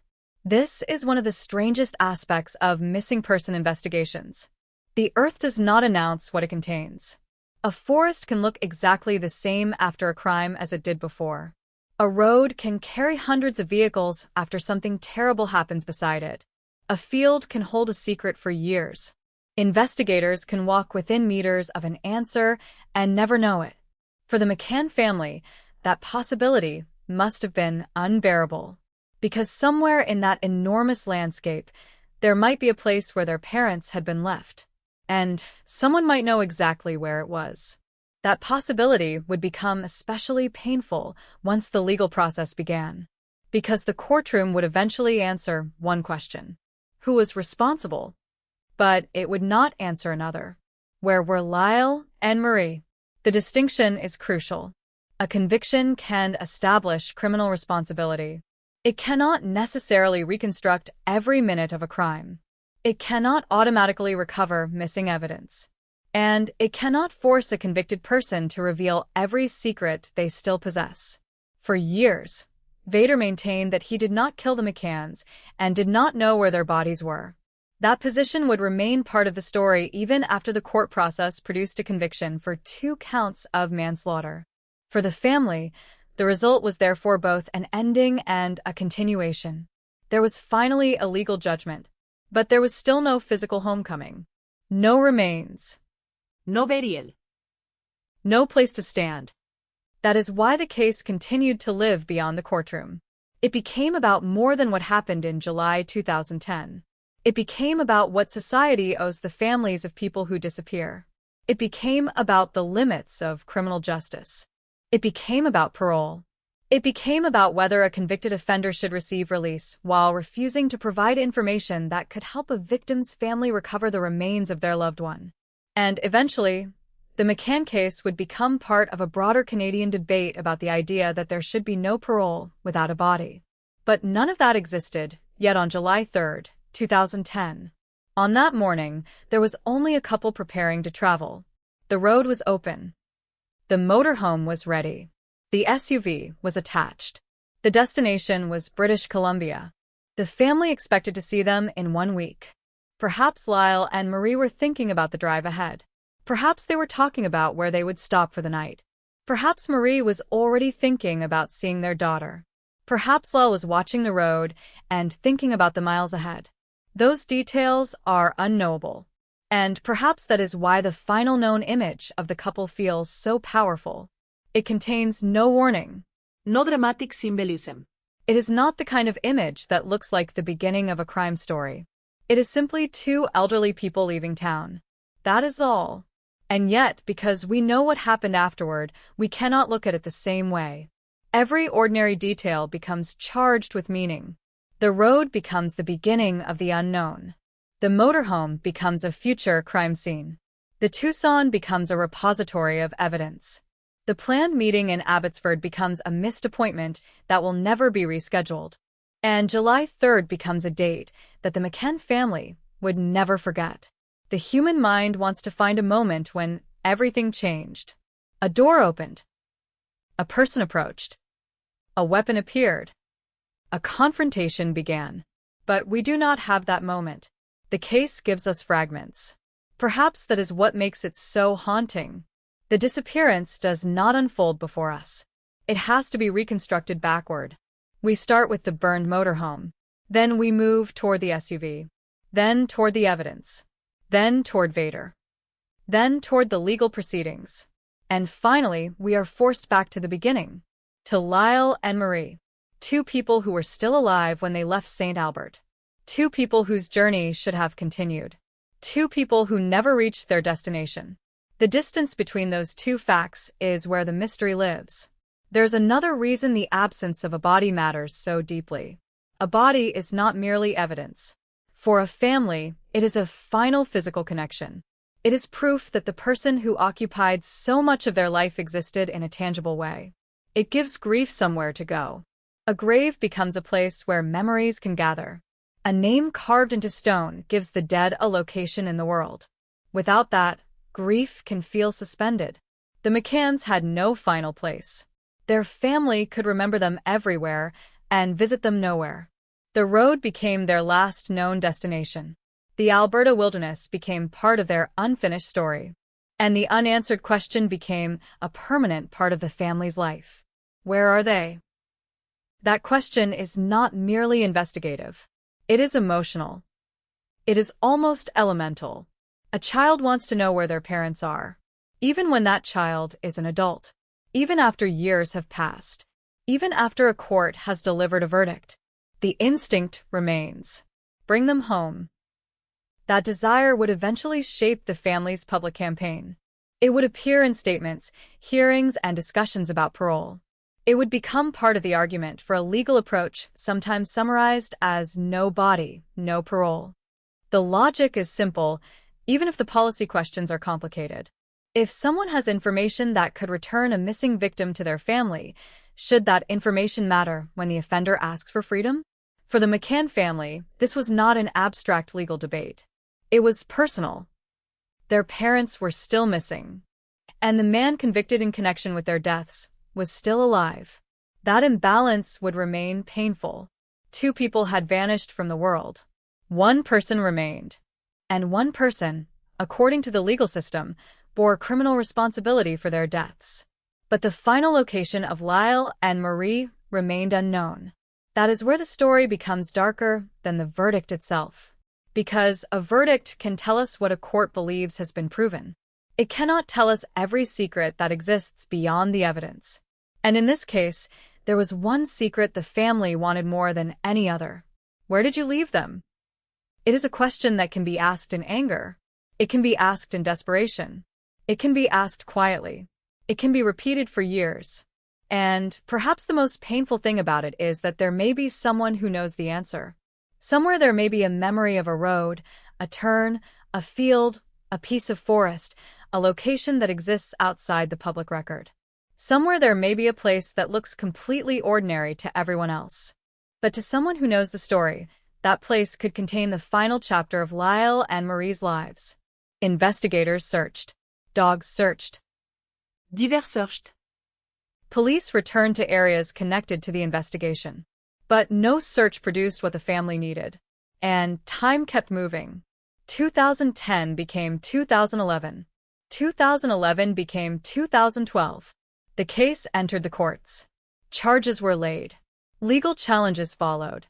The years continued. 2016 brought the trial. 2017 brought the life sentence. 2019 brought the refusal of further appeal. 2024 brought a parole hearing. And still, after all those years, the fundamental question had survived. Where are Lyle and Marie? That question has outlived the headlines. It has outlived the first wave of public attention. It has outlived the original investigation. It has outlived the trial. And it has outlived the moment when the courtroom doors closed after sentencing. Because Lyle and Marie are still absent. Their family still has memories. The law has a verdict. The prison system has a prisoner. But the ground beneath Alberta has never surrendered the final answer. And so, to understand what happened, we have to go back. Not to the courtroom. Not to the suspect. Not even to the burned motorhome. We have to go back to the people who were there before the crime existed. Lyle. Marie. Their marriage. Their family. Their retirement. Their love of travel. The life they built together. Because the tragedy is not that two names disappeared from a case file. The tragedy is that two lives were interrupted. A husband and wife who had spent nearly 6 decades together left home expecting another journey. They did not know that someone else would eventually control the direction of that journey. They did not know their motorhome would burn. They did not know their car would become evidence. They did not know investigators would spend years searching for them. They did not know their children would spend years asking where they were. And they certainly did not know that their disappearance would become the center of one of Canada's most unusual homicide cases. That is where our story begins. Not with Travis Vader. Not with the police. Not with the courtroom. But with Lyle and Marie McCann. With the life that existed before the crime. With the people who mattered before they became victims. Because if we begin only with their disappearance, we risk forgetting what was taken. A vacation was taken from them. A future was taken from them. A family reunion was taken from them. And, perhaps most painfully, the simple dignity of coming home was taken from them. On July 3rd, they left St. Albert. They were heading west. Their family expected to see them in British Columbia. The road stretched ahead. The day was still young. And somewhere in the distance, the final moments of their lives were waiting. They could not see them. No one could. The family could not. The police could not. The public could not. But after the fire, after the SUV was found, after the evidence began to accumulate, investigators would slowly begin to reconstruct what had happened. And the first step in that reconstruction was understanding who Lyle and Marie had been before the road turned into a crime scene. Because behind every missing person poster is a person. Behind every photograph is a life. And behind every unanswered question is a family that once believed the answer would eventually be found. For the McCanns, that belief would be tested again and again. But before the search, before the evidence, before the courtroom, there was a marriage. A life shared across decades. A family waiting at the other end of a journey. And two people who believed they were simply going on vacation. They left home together. They disappeared together. And for the rest of the world, the mystery began when they did not return. For their family, it began the moment the phone stopped ringing. And for investigators, it began with a burned motorhome sitting alone in Alberta. A home on wheels without the people who belonged inside it. A vehicle that had been carrying 2 lives westward. A vehicle that now stood empty. That empty space was the first real clue. And it would take years to understand what it meant. To understand how the story of Lyle and Marie McCann became possible, we have to leave the courtroom behind and return to the place where everything began. Alberta. Not the Alberta of headlines and police tape, but the Alberta that existed before anyone knew the names Lyle McCann or Travis Vader would become connected forever. It is a province where distance has a physical presence. You can feel it in the roads. You can see it in the horizon. You can drive for hours and watch the landscape change without ever feeling as though you have truly reached the end of it. Cities give way to smaller communities. Smaller communities give way to industrial roads, farmland, forests, and stretches of wilderness. Highway signs appear, disappear, and are replaced by another long section of road. For someone traveling west from the Edmonton area, the journey toward British Columbia can feel almost cinematic. The landscape slowly begins to change. The broad, open spaces of central Alberta gradually give way to denser forest. The Rocky Mountain foothills approach. The roads begin to curve. The horizon becomes less predictable. And beyond it lies British Columbia. For Lyle and Marie, this was familiar territory in the broadest sense. They were experienced travelers. They were not stepping into an unknown world without a plan. Their motorhome gave them independence. Their route had a destination. Their family knew where they were going. But the same geography that makes Alberta beautiful can make it unforgiving when someone disappears. A person can vanish into a city where cameras and traffic and buildings create witnesses. In the wilderness, the opposite can happen. There may be roads where only a handful of vehicles pass. There may be stretches of forest where nobody notices what happens beyond the shoulder. There may be properties separated by kilometers. There may be ponds, wooded areas, industrial sites, and abandoned roads that are rarely seen by anyone outside the people who work or travel there. This was the environment investigators would eventually have to search. And it was also the environment through which Lyle and Marie were traveling in July 2010. At the beginning, however, nothing about the landscape suggested danger. Summer had arrived in Alberta. The province was alive with movement. People were traveling. Families were taking vacations. Campers were heading toward lakes and mountains. Motorhomes were moving along the highways. For many people, July is when Alberta feels most open. The days are long. The roads are busy. The countryside is green. The forests are dense. And the distance between one destination and another becomes part of the pleasure of traveling. For a retired couple like Lyle and Marie, a motorhome offered exactly that kind of freedom. They did not need to rush. They could stop when they wanted. They could take the scenic route. They could carry their own living space with them. The vehicle was more than transportation. It was part of their retirement lifestyle. And behind it, they towed their Hyundai Tucson. The combination made the couple recognizable on the road without making them remarkable. There were countless vehicles like theirs traveling west that summer. Countless couples.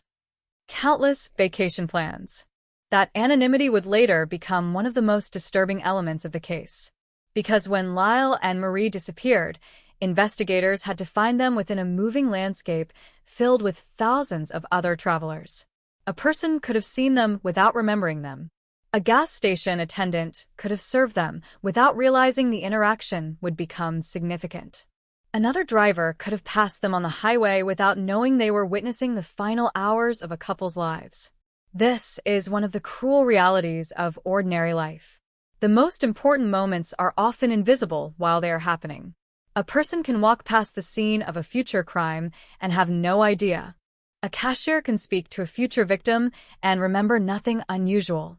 A driver can pass another vehicle and never know that, years later, investigators will want to know exactly where they were. Lyle and Marie's journey was filled with such invisible moments. The first confirmed one would become particularly important. At approximately 9:25 a.m. on July 3, 2010, they were seen at a gas station in St. Albert.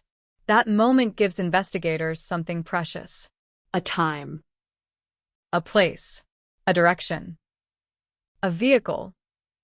The McCanns were still together. They were still alive. They were preparing to travel west. From an investigative perspective, that timestamp becomes the beginning of the final known timeline. From a human perspective, it is simply the last ordinary morning of their lives. St. Albert itself was a fitting place for the beginning of their journey. The city sits northwest of Edmonton and had long been known as a community where residential life and the surrounding Alberta landscape existed close together. It was home. That word matters. Home is where people expect to return. For Lyle and Marie, home was where their family history existed. It was where their children had grown up. It was where ordinary routines had accumulated over decades. And when they left in July 2010, there was no reason to believe they were leaving it for the last time. They were going on a trip. The kind of trip that older couples often take after retirement. There was no urgency. No reason to think of the journey as a final adventure. No reason for the family to prepare for loss. They had a destination in British Columbia. They were expected to arrive on July 10th. Their daughter was supposed to meet them in Abbotsford. That appointment would later become a crucial reference point, because investigators could establish not only where the McCanns had been, but where they were supposed to be. A missing traveler with no known destination presents one kind of problem. A missing traveler who has a documented route and a specific person waiting for them presents another. Every missed milestone becomes evidence. The McCanns should have been moving west. They should have been continuing toward British Columbia. They should have been arriving in Abbotsford. They should have been seeing their daughter. Instead, somewhere between those points, their journey stopped. The geography of the route would become part of the investigation. St. Albert was the starting point. British Columbia was the intended destination. Edson became the location of the burning motorhome.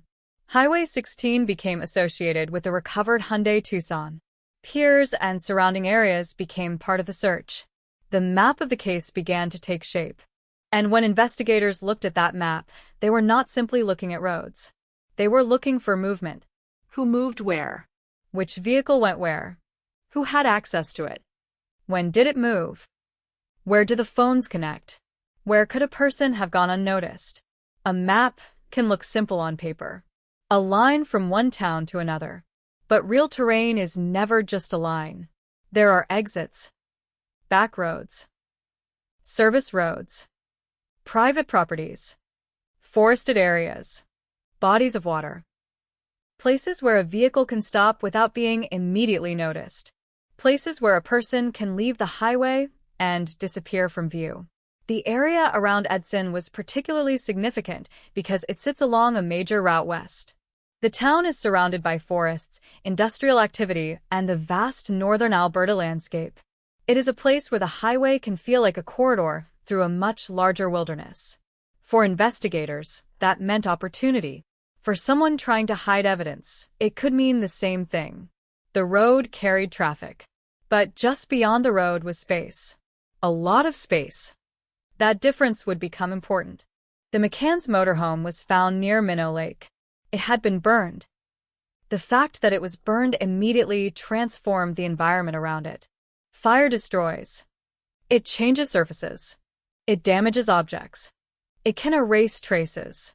It can make reconstruction more difficult. But fire also attracts attention. Smoke rises. Flames are visible.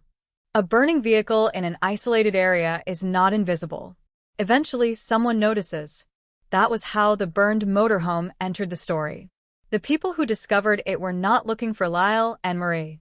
They were responding to a fire. They could not know that inside the damaged vehicle was a clue to a much larger mystery. By the time the fire was extinguished, the motorhome was no longer simply a burned vehicle. It was a question. Why was it there? Why had it been destroyed? Where were its occupants? And where was the SUV that had been traveling with it? The absence of the Tucson would become particularly significant. A motorhome and a tow vehicle usually move together. Their separation suggested that someone had taken control of one vehicle and moved it elsewhere. That did not yet explain why, but it created a new line of inquiry. Then came July 10th, the date the McCanns were expected in Abbotsford, a date that had once been nothing more than part of a vacation itinerary. Now it became a deadline. The family waited. The couple did not arrive. There was no normal explanation. The days of travel had stretched too far. Contact was missing. The expected meeting did not happen. The family knew something was wrong. And when police became involved, the investigation began to expand backward through time. Investigators needed to know the McCanns' last confirmed movements. They needed to know what vehicles they were using. They needed to know what route they had planned. They needed to know who they had spoken with. They needed to know whether anyone had seen them after leaving St. Albert. And most importantly, they needed to know whether the disappearance was voluntary. At first, that question has to remain open. Even when circumstances look alarming, investigators cannot simply assume the worst. People change plans. People get lost. People have accidents. People turn off their phones. People make decisions their families do not understand. But the McCann case contained too many disturbing elements. The motorhome was burned. The SUV was missing and later recovered. The couple had not reached their destination. There were emerging signs of violence. And soon there was a suspect. Trafi's father. Vader's background meant investigators already had reasons to pay attention to him. He was not simply a stranger whose name happened to appear during the investigation. He was already known to police. He had outstanding warrants. He was arrested on July 19th, initially for matters unrelated to the McCann case. That timing placed him within the investigation's expanding circle. But suspicion is a fragile thing. It can grow quickly. It can also collapse quickly. Investigators needed evidence. And evidence has to survive more than police suspicion. It has to survive scrutiny. It has to survive lawyers. It has to survive a courtroom. It has to survive a judge. The McCann investigation would eventually be tested at every one of those levels. But before any of that happened, investigators had to work through the geography. Where could Lyle and Marie have gone? Where had their vehicles gone? Where had Vader been?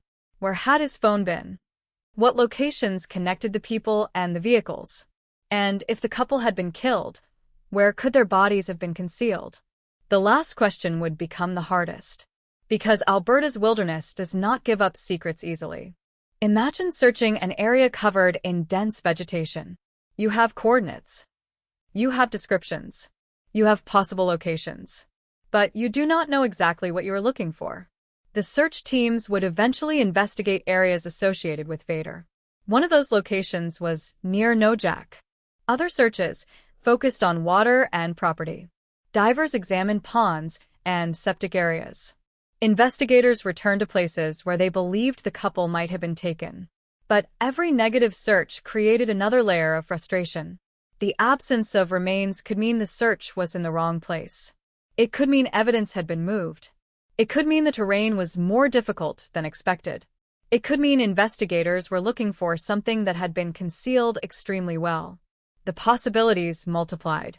And each possibility led to more questions. This is where the physical environment begins to shape the psychological experience of an investigation. For police, a forest is an area to search. For a family, it can become a nightmare. Every forest begins to look like a possible location. Every abandoned road becomes a thought. Every pond becomes a question. Every anonymous patch of land can hold an imagined answer. That is the burden families of missing people often carry. They do not know where to direct their grief. They cannot point to a grave. They cannot say, "This is where it happened." Their loved one exists everywhere in memory and nowhere in the physical world. For the McCann family, the Alberta landscape became permanently connected to that uncertainty. Their parents had left St. Albert. Somewhere along the western journey, they vanished. And the landscape between those points became the space where investigators searched for answers. But there was another element of the setting that mattered: the era. This was 2010. Cell phones were already central to everyday life. Digital records existed. Vehicle tracking and telecommunications data could help establish movements. But the world was still different from the one investigators operate in today. The digital footprint of a person was not necessarily as comprehensive as it might be now. There were gaps. There were dead zones. There were limitations. A cell phone could provide a clue to a location without telling investigators exactly what happened there. A phone could connect to a tower, but that did not mean the user was standing directly beneath it. Digital evidence had to be interpreted. It had to be combined with physical evidence. And in the McCann case, this combination would become crucial, because the investigation would eventually depend on the convergence of several very different kinds of clues: the physical world, the digital world, the biological world, and human behavior. Blood could say that someone had been injured. DNA could suggest who had been in contact with an object. A fingerprint could establish contact. A phone record could establish communication. A vehicle could establish movement. A witness could establish behavior. None of these alone could explain everything. Together, they could create a narrative. The challenge was determining whether that narrative was true. And that would take years. The first stage of the case was therefore not about proving murder. It was about accepting that something had gone terribly wrong. The McCanns had not reached their destination. Their motorhome had burned. Their vehicle had been abandoned. Evidence pointed toward violence. And a man named Travis Vader had entered the investigation. The ordinary summer landscape had become a crime scene spread across kilometers. There was no single room to seal. No single house to search. No single doorway where investigators could say the crime had begun. Instead, the case existed across roads, vehicles, phone records, and remote land. It was a moving crime scene. And moving crime scenes are notoriously difficult to reconstruct. Every kilometer matters. Every minute matters. Every vehicle matters. The direction of travel matters. Even a small delay can change what investigators believe happened. That is why the first hours and days became so important. Lyle and Marie had left St. Albert on July 3rd. Their motorhome was found burning on July 5th. They failed to arrive in Abbotsford on July 10th. Their SUV was recovered on July 16th. Vader was arrested on July 19th. In just over 2 weeks, the story had moved from an ordinary vacation to a criminal investigation.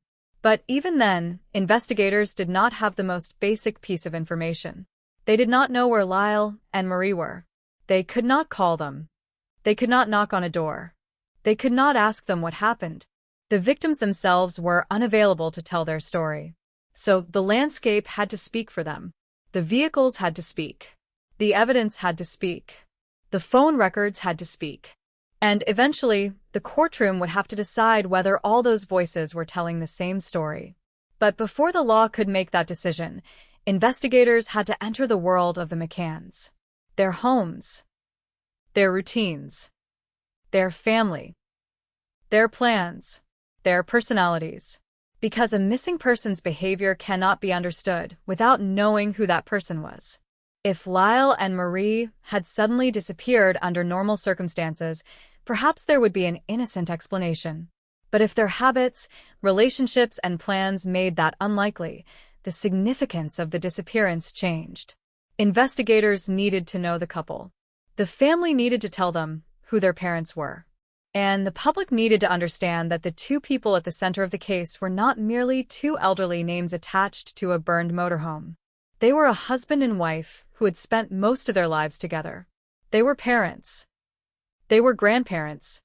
They were travelers. They were people with plans for the future. And on July 3rd, 2010, they were simply two people beginning another journey. The tragedy was that the landscape would remember their journey differently. The road would continue. Other vehicles would pass. The seasons would change. Summer would become autumn. Autumn would become winter. Snow would cover the ground. Spring would return. And life across Alberta would continue. But for the McCann family, time had stopped at the moment Lyle and Marie disappeared. Every day after that was measured against the same absence. The setting of the case was therefore more than geography. It was the contrast between movement and stillness. The province continued moving. The roads continued carrying traffic. The forests continued growing. The cities continued living. But two people had been removed from that movement. Their family remained behind, waiting for information. Investigators continued forward, searching for evidence. And somewhere in the enormous landscape between St. Albert and British Columbia, the final chapter of Lyle and Marie's journey remained hidden. The road had taken them west. The fire had stopped their motorhome. The SUV had been found elsewhere. And the investigation was beginning to follow the trail. But before we follow that trail deeper into the case, we have to understand the people who were traveling along it. Because the most important part of any true crime story is not the killer. It is not the evidence. It is not the courtroom. It is the person whose life was taken. And to understand what the McCann family lost, we have to slow down. We have to step away from the crime scene. We have to leave the burned motorhome behind. And we have to look at Lyle and Marie as they were before they became victims. Before the missing posters. Before the searches. Before the headlines. Before the word murder entered the story. They were simply Lyle and Marie, a married couple who had spent decades building a life together. And on that July morning in 2010, they believed they were still adding another chapter to it. The road west from St. Albert does not announce where one landscape ends and another begins. There is no single moment when a traveler can look through the windshield and say that the familiar world is now behind them. The transition is gradual. Buildings become less frequent. The spaces between communities widen. The road continues forward, carrying trucks, families, tourists, and people who are simply trying to get from one place to another. For Lyle and Marie McCann, that road was part of the attraction. They were not traveling because they needed to reach British Columbia as quickly as possible. They were retired. The journey itself could be part of the experience. A motorhome changes the meaning of distance. In an ordinary car, a long journey is something to endure until the destination arrives. In a motorhome, the destination can feel less urgent. The vehicle carries a small version of home with it. There is a place to sit, a place to sleep, somewhere to store food and belongings. The road becomes an extension of everyday life. For an elderly couple who had spent decades together, that kind of travel could offer something precious. Freedom. They could leave when they wanted. They could stop when they wanted. They could travel together. And in July 2010, they were heading toward British Columbia. Their plan included meeting their daughter in Abbotsford on July 10th. That detail is important because it gives the journey a destination that can be measured. There was a date. There was a place. There was someone waiting. The McCanns were not simply driving without an itinerary. They had somewhere they were supposed to be. That expectation would later become one of the first indicators that something had gone seriously wrong. But before the missed meeting, there were miles of road. And every mile created another opportunity for an encounter. A fuel stop. A rest area. A roadside business. A campground. A passing vehicle. A stranger who might have noticed the motorhome. Most of those moments, if they happened, disappeared without leaving a trace. That is one of the greatest difficulties in reconstructing a journey after the fact. People rarely remember what they saw when nothing seemed unusual. If someone passes an elderly couple in a motorhome on a summer afternoon, there is no reason to memorize the color of the vehicle. No reason to remember the faces. No reason to record the time. But after a disappearance, those ordinary observations become potentially priceless. Investigators need witnesses to remember what they saw before anyone knew it mattered. That is why the confirmed sighting in St. Albert became so important. At approximately 9:25 a.m. on July 3rd, Lyle and Marie were seen at a gas station. They were alive. They were together. Their motorhome was present. The Hyundai Tucson was being towed behind it. It was a simple moment, but it created a fixed point in the timeline. Everything after that would be measured against it. What happened after 9:25? Where did they travel? When did they stop? Who encountered them? At what point did someone else enter their lives? Those questions would eventually lead investigators toward Edson. But Edson was not their destination. It was simply a place along the route. That fact makes what happened there even more disturbing. The McCanns were traveling west. They expected to continue west. Instead, their motorhome would come to rest near Minnow Lake, where it would be consumed by fire. The location mattered because it was not their planned destination. The condition of the motorhome mattered because the fire suggested destruction rather than ordinary abandonment. And the absence of the couple mattered most of all. The vehicle had arrived. They had not. There are many ways an elderly couple can become stranded. Mechanical failure, a medical emergency, an accident. But none of those explanations naturally accounts for a burned motorhome and a missing tow vehicle. The circumstances were becoming increasingly difficult to explain as an innocent interruption to a vacation. Something had happened between the gas station and the fire. The question was what? The answer would eventually require investigators to look not only at the McCanns, but at the people who occupied the same geographic space during the same period. This is where a missing person investigation becomes almost like reconstructing a moving photograph. The investigators have only certain frames. They know where the couple was at one point. They know where their vehicle was later. They know when the family expected them. They know when they failed to arrive. They know when the SUV was found. Between those points are thousands of possibilities. The challenge is eliminating them. And that is where time becomes important. The longer investigators waited, the more difficult the reconstruction became. People's memories fade. Vehicles are moved. Objects are discarded. Digital information can become harder to retrieve. Physical evidence is exposed to weather and human activity. And the landscape itself changes. Alberta's seasons are not passive. Winter can cover the ground in snow. Spring can flood low areas. Summer vegetation can become dense. Autumn can cover trails and ground with leaves. A location that is visible in one season can look completely different months later. For a search team looking for something deliberately concealed, every season can become another obstacle. But the investigation could not simply wait for ideal conditions. The family needed answers. And the police needed to establish whether they were searching for missing people or victims of a homicide. That distinction changes everything. A missing person investigation is built around the possibility of survival. A homicide investigation is built around the possibility of death. The McCann case gradually moved from the first category toward the second. The burned motorhome was one reason. The recovered SUV was another. And then there was the evidence found inside the vehicle. Blood. Objects associated with the couple. Signs of violence.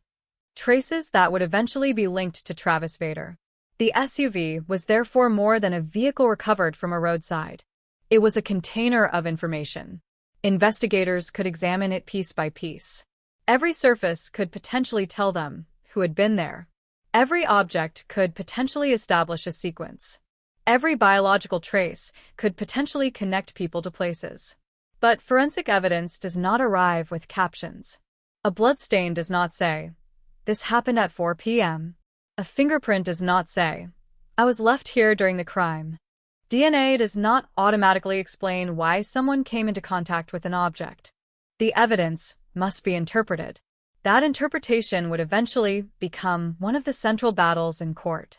For now, investigators were still building the case. And the geography of the recovered SUV was becoming increasingly important. On July 16th, The Hyundai Tucson was found near Highway 16, about 30 kilometers east of Edson. The distance between the burned motorhome and the recovered SUV raised obvious questions. Why had the vehicles been separated? Who had moved the SUV? Why had it been abandoned? And where were Lyle and Marie when that happened? The road system provided investigators with another kind of evidence: movement.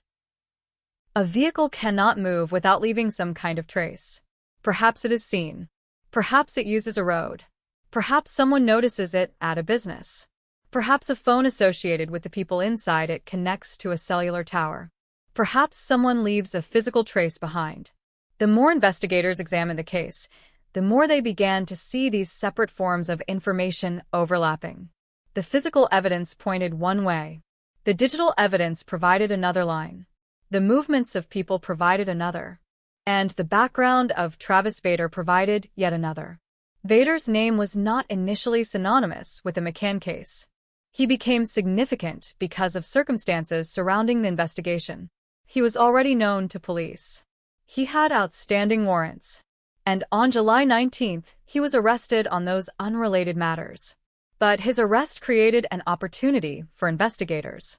If Vader had information about Lyle and Marie, they needed to find a way to determine what he knew. That would eventually lead to one of the more unusual aspects of the investigation: a police sting operation. But at this stage, the investigators were still trying to understand the basic relationship between Vader and the McCanns. How had they crossed paths? What had brought them together? Was it accidental? Was it planned? Had Vader encountered the couple directly? Had he interacted with their vehicles? Had he been inside the Tucson? The physical evidence would become increasingly important in answering those questions. The fingerprint on a beer can inside the SUV was particularly significant because it placed Vader in contact with an object within the vehicle. DNA evidence provided another connection. And the blood found inside the vehicle connected the environment to Marie. Lyle's baseball cap, with a bullet hole and blood, added another disturbing element. A baseball cap is an ordinary object. It is something a person puts on without thinking. For Lyle, it may have been simply part of his everyday clothing. But when investigators found it with a bullet hole, its meaning changed. The object had become evidence of violence. And the fact that it was associated with Lyle gave investigators a physical link to a man who was no longer there to explain what had happened. That is the peculiar transformation that occurs in a homicide investigation. Ordinary possessions become silent witnesses. A hot. A phone. A vehicle. A can. Clothing. Objects that once belonged to a person's daily routine suddenly become part of a forensic record. The objects remain. The person does not. And because Lyle and Marie could not speak for themselves, investigators had to listen to those objects. The landscape presented another problem. Even if investigators could establish that Lyle and Marie had been killed, where had the bodies gone? This was not simply a matter of locating a crime scene. The crime scene might have been separated from the place where the bodies were left. The motorhome had burned. The SUV had been found elsewhere. The landscape between those points was immense. The possibility of deliberate concealment meant investigators had to think beyond obvious locations. Water. Remote properties. Woods. Areas connected to Vader. Places where a vehicle could stop. Places where someone could work without being immediately seen. This was why the searches expanded. Investigators searched areas near Nojak. They examined water. Divers were used to search ponds and septic areas. The effort reflected a fundamental problem. Investigators knew the couple had disappeared, but they did not know where their final physical traces might be. Every search carried the possibility of discovery. And every unsuccessful search carried the opposite. Nothing. The absence of remains did not prove that the couple had not been killed. But it made the case harder. A conventional homicide investigation often has a center. A body creates a physical location around which investigators can build a narrative. Without a body, there may be no center. There is only a constellation of clues. The McCann case was becoming exactly that. A constellation. The last sighting. The motorhome. The fire. The SUV, the blood, the cap, the bullet hole, the DNA, the fingerprint, the phone. Father. Each point was separated by time, distance, or uncertainty. The investigators had to determine whether they formed a pattern, and the pattern would eventually be presented to a court. But the court was years away. In the summer of 2010, the family was still waiting. The public was still trying to understand what had happened, and investigators were still searching. There is a particular cruelty in watching a search from the outside. For the public, a search can become a story. Police are searching a property. Divers are examining a pond. Officers are combing an area. But for the family, every search contains a moment of hope. Perhaps this is where they are. Perhaps this time the police will find them. Then the search ends. The officers leave. The area becomes quiet again. And the family receives no answer. That cycle can repeat for years. Hope. Search. Silence. Hope again. Another search. Another silence. For Lyle and Marie's children, the absence of remains meant that grief could not settle into a conventional shape. Their parents were legally presumed dead, but physically, they were nowhere. There was no location where the family could stand and say, "This is where Mom and Dad are." That absence would become one of the defining themes of the case long after the initial investigation ended. It would eventually influence discussions about parole and the responsibilities of convicted offenders. But in 2010, the family was not thinking about future legislation. They were trying to find their parents, and police were trying to find evidence. The investigation was moving rapidly. On July 31st, 2010, Vader would be publicly identified as a person of interest. That announcement changed the public understanding of the case. The story was no longer simply about an elderly couple who had disappeared. There was now a man at the center of police attention. But investigators still had to prove the connection. A suspect's past does not establish guilt. A criminal record does not prove a new crime. Police needed to show what happened to the McCanns. And because the couple were missing, the evidence had to do something that evidence rarely has to do. It had to tell the story without the victims. That meant reconstructing their final hours through everything they had left behind. The motorhome, the Tucson, their possessions, their communications, their route, and the people who crossed paths with them. The case therefore became a study in absence. Every missing thing mattered. The couple were missing. The SUV was missing before it was found. Their phone activity continued after they disappeared. The motorhome had been destroyed. Evidence was present where the people were not. The investigation had to work backward. Instead of starting with the body and asking what happened, investigators started with what was left and asked what must have happened to produce it. That is a much harder question. It requires patience. It requires discipline. And it requires accepting that some conclusions may remain uncertain.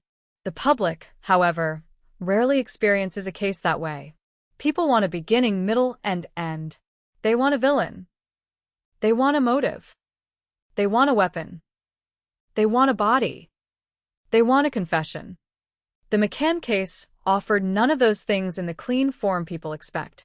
It offered fragments. And the longer the investigation continued, the more those fragments would begin to dominate the story. The question of motive, for example, would remain less clear than the question of responsibility. Why would anyone harm Lyle and Marie? What did they want? Was the couple specifically targeted? Was the encounter opportunistic? Did violence emerge from another situation? The available evidence could establish important aspects of the case without necessarily revealing every thought inside the perpetrator's mind. That distinction matters. True crime narratives often create the illusion that every crime has a perfectly understandable motive. Real cases are rarely so neat. Sometimes investigators can establish what happened without knowing every reason why. Sometimes a person can be convicted without the prosecution being able to reconstruct every conversation. Sometimes the most important question is not why. It is who. And then, in the McCann case, another question became equally important. Where? Who was responsible? Where were Lyle and Marie taken? Where did they die? Where were their remains left? The first question would eventually be answered by the justice system. The second and third would remain painfully incomplete. As summer moved forward, the investigation continued. Vader remained a focus. Search teams continued looking. The family waited. And the Alberta landscape remained indifferent. The highways stayed open. The cars continued moving west. Tourists continued traveling toward the mountains. Motorhomes continued passing through the same region where the McCann's journey had ended. That contrast is difficult to ignore. A place can hold enormous personal significance for one family and remain completely ordinary for everyone else. A stretch of road can become the place where a life changed forever, while thousands of other drivers see nothing but pavement and trees. The landscape does not remember. People do. The McCann family would remember every detail they could. The date. The destination. The motorhome. The Tucson. The last confirmed sighting. The fire. The search. The name Travis Vader. And eventually the courtroom. But before the legal system could decide what had happened, investigators had to build a case strong enough to survive years of scrutiny. That case would not appear overnight. It would be assembled piece by piece. Some pieces would be physical, some digital, some forensic, some human, and some would come from the behavior of the man who became the central suspect. The investigation would eventually use deception to try to obtain information from Vader. It would follow his movements. It would examine his communications. It would scrutinize the evidence inside the McCann's vehicle. And it would return again and again to the same question. What happened after Lyle and Marie left St. Albert? The answer was waiting somewhere along the road. But the road was long. The landscape was enormous. And the truth was buried beneath layers of evidence that would take years to uncover. For now, there was only the beginning of that process. The McCanns had left home. Their motorhome had burned. Their SUV had been recovered. A suspect had emerged. And the family had been forced into the terrible realization that their parents might never come back. The setting was no longer simply Alberta. It was a map of unanswered questions. St. Albert marked the beginning. Edson marked the fire. Highway 16 marked the abandoned SUV. Other locations marked searches. And somewhere beyond those points was the place where Lyle and Marie's lives had ended. Investigators did not know where it was. The family did not know. The public did not know. Perhaps someone did. And that possibility would remain at the center of the case. Because if the truth existed somewhere, it had to exist in a place. A place on a map. A place beneath trees. A place beside a road. A place near water. A place that someone might recognize. The investigators' task was to find that place. But first, they needed to understand the people who had occupied the center of the investigation from the beginning. Who were Lyle and Marie before the disappearance?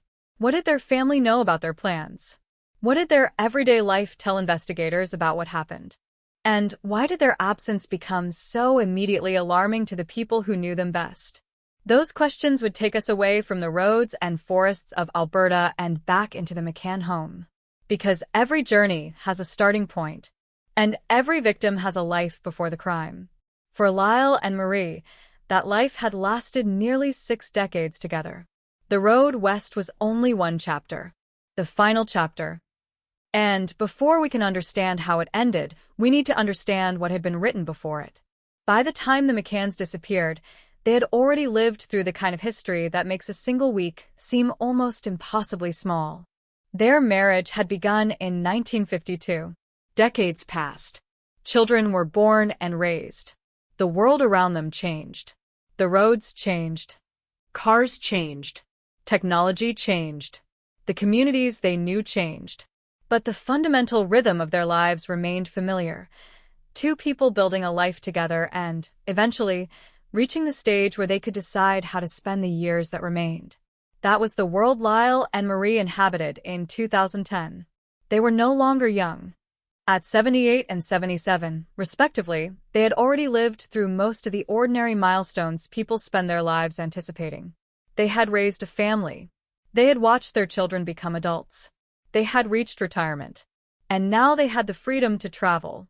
That last detail is important because it changes the way we should understand their final journey. The McCanns were not two people running away from their lives. They were two people enjoying the life they had built. The motorhome represented that freedom. It allowed them to leave St. Albert and travel west without abandoning the comforts of home. There was something deeply fitting about that choice.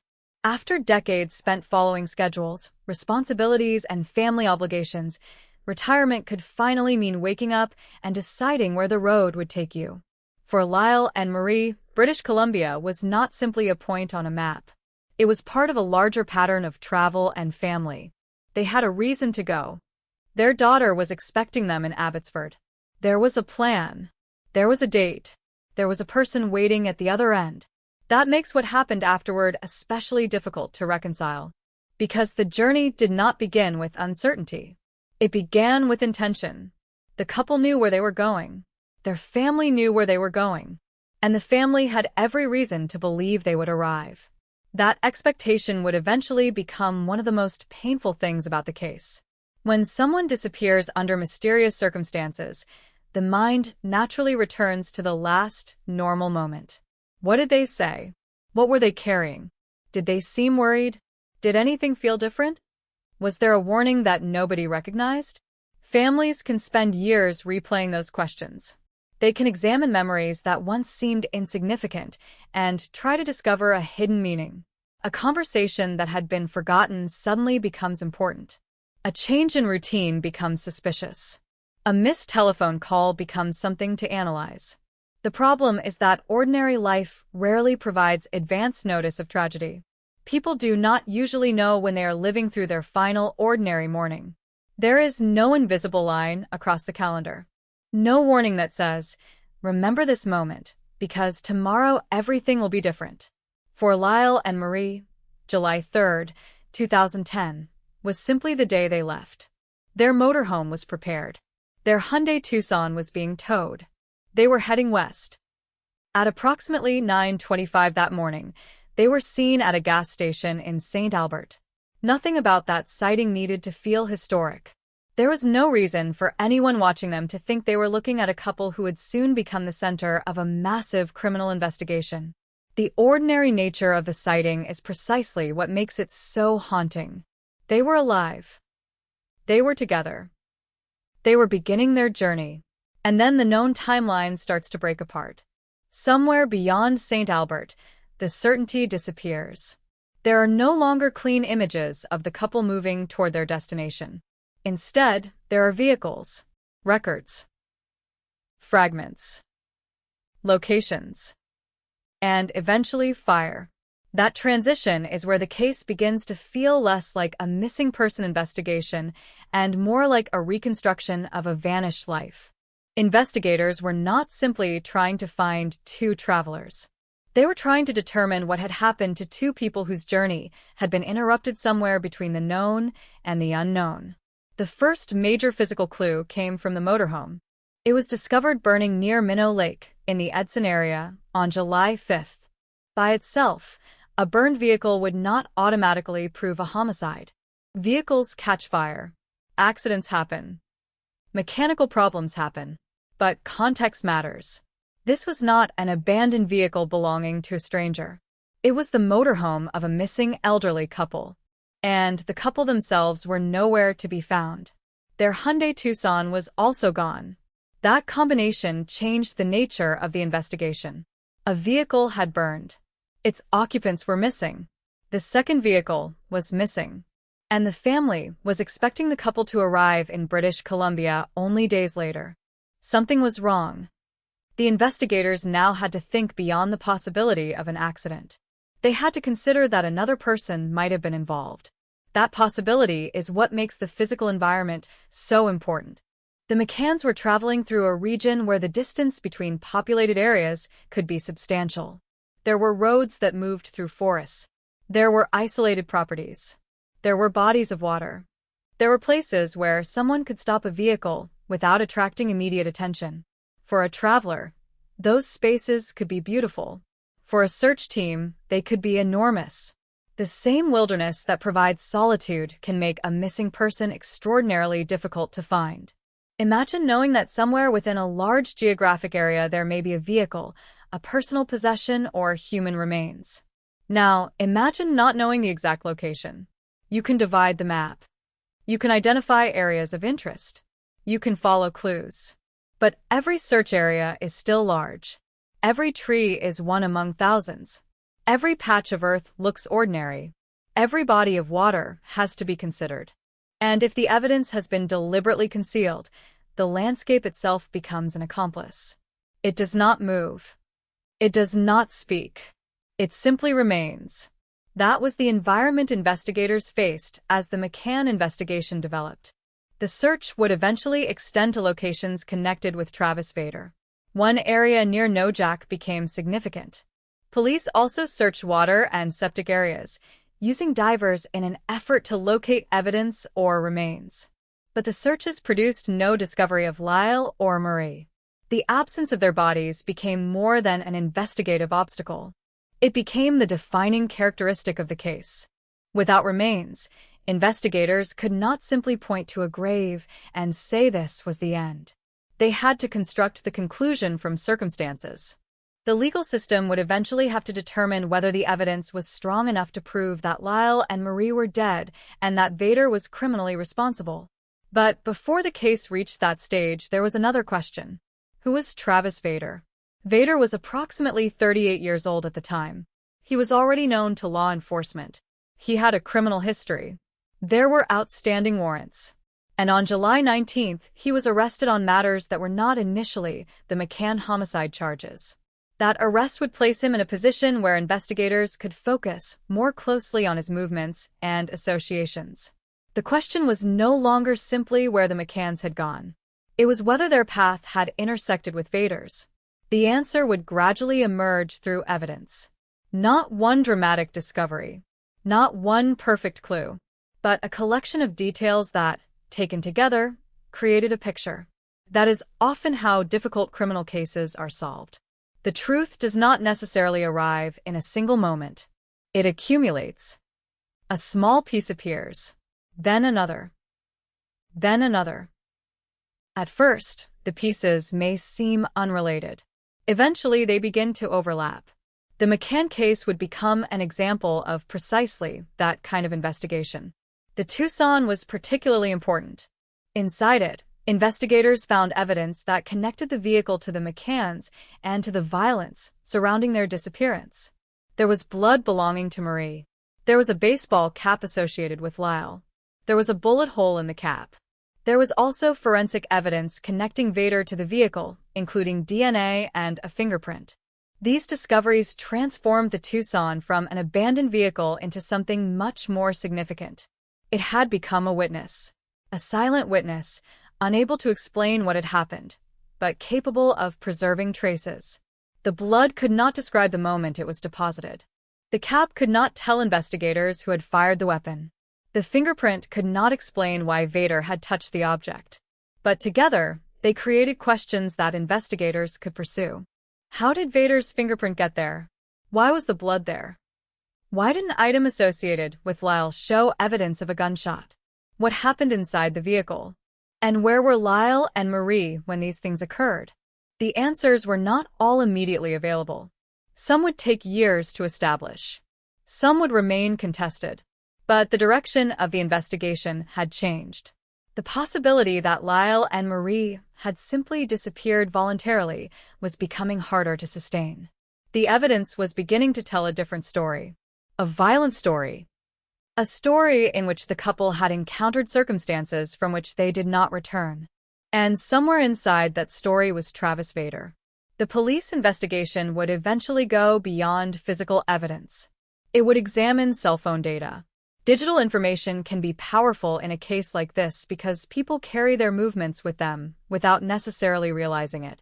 A phone can communicate with a tower. A call can establish contact. A message can establish a relationship. A device can appear in a particular area at a particular time, but digital evidence has limits. A cell phone tower does not necessarily tell investigators the exact location of a person. It creates a geographic indication, not a perfect GPS photograph. That means investigators must combine it with other information. The McCann case required precisely that kind of combination. The physical evidence had to be considered alongside communications and movements. And the more investigators looked, the more Vader's name appeared within the larger picture. Still, there was something missing: the victims. No matter how much evidence accumulated, investigators could not produce Lyle and Marie. That meant the search could never completely stop. The family needed their parents back. Not metaphorically, physically. They needed to know where they were. They needed a place to mourn. They needed the certainty that comes with finding remains. This is one of the distinctions between solving a crime and resolving a disappearance. A case can be legally resolved while a family remains physically incomplete. The justice system can say that a person is dead. A court can convict someone for causing that death. But a family may still have no idea where to go when they want to visit the person they lost. For Lyle and Marie's children, that absence would become permanent. Their parents were not simply missing anymore. The law would eventually recognize them as victims of homicide. Yet the physical mystery remained. That unresolved element would follow the case through the years. It would follow Vader through the courts. And eventually it would follow him into prison. But in 2010, the investigation was still young. The family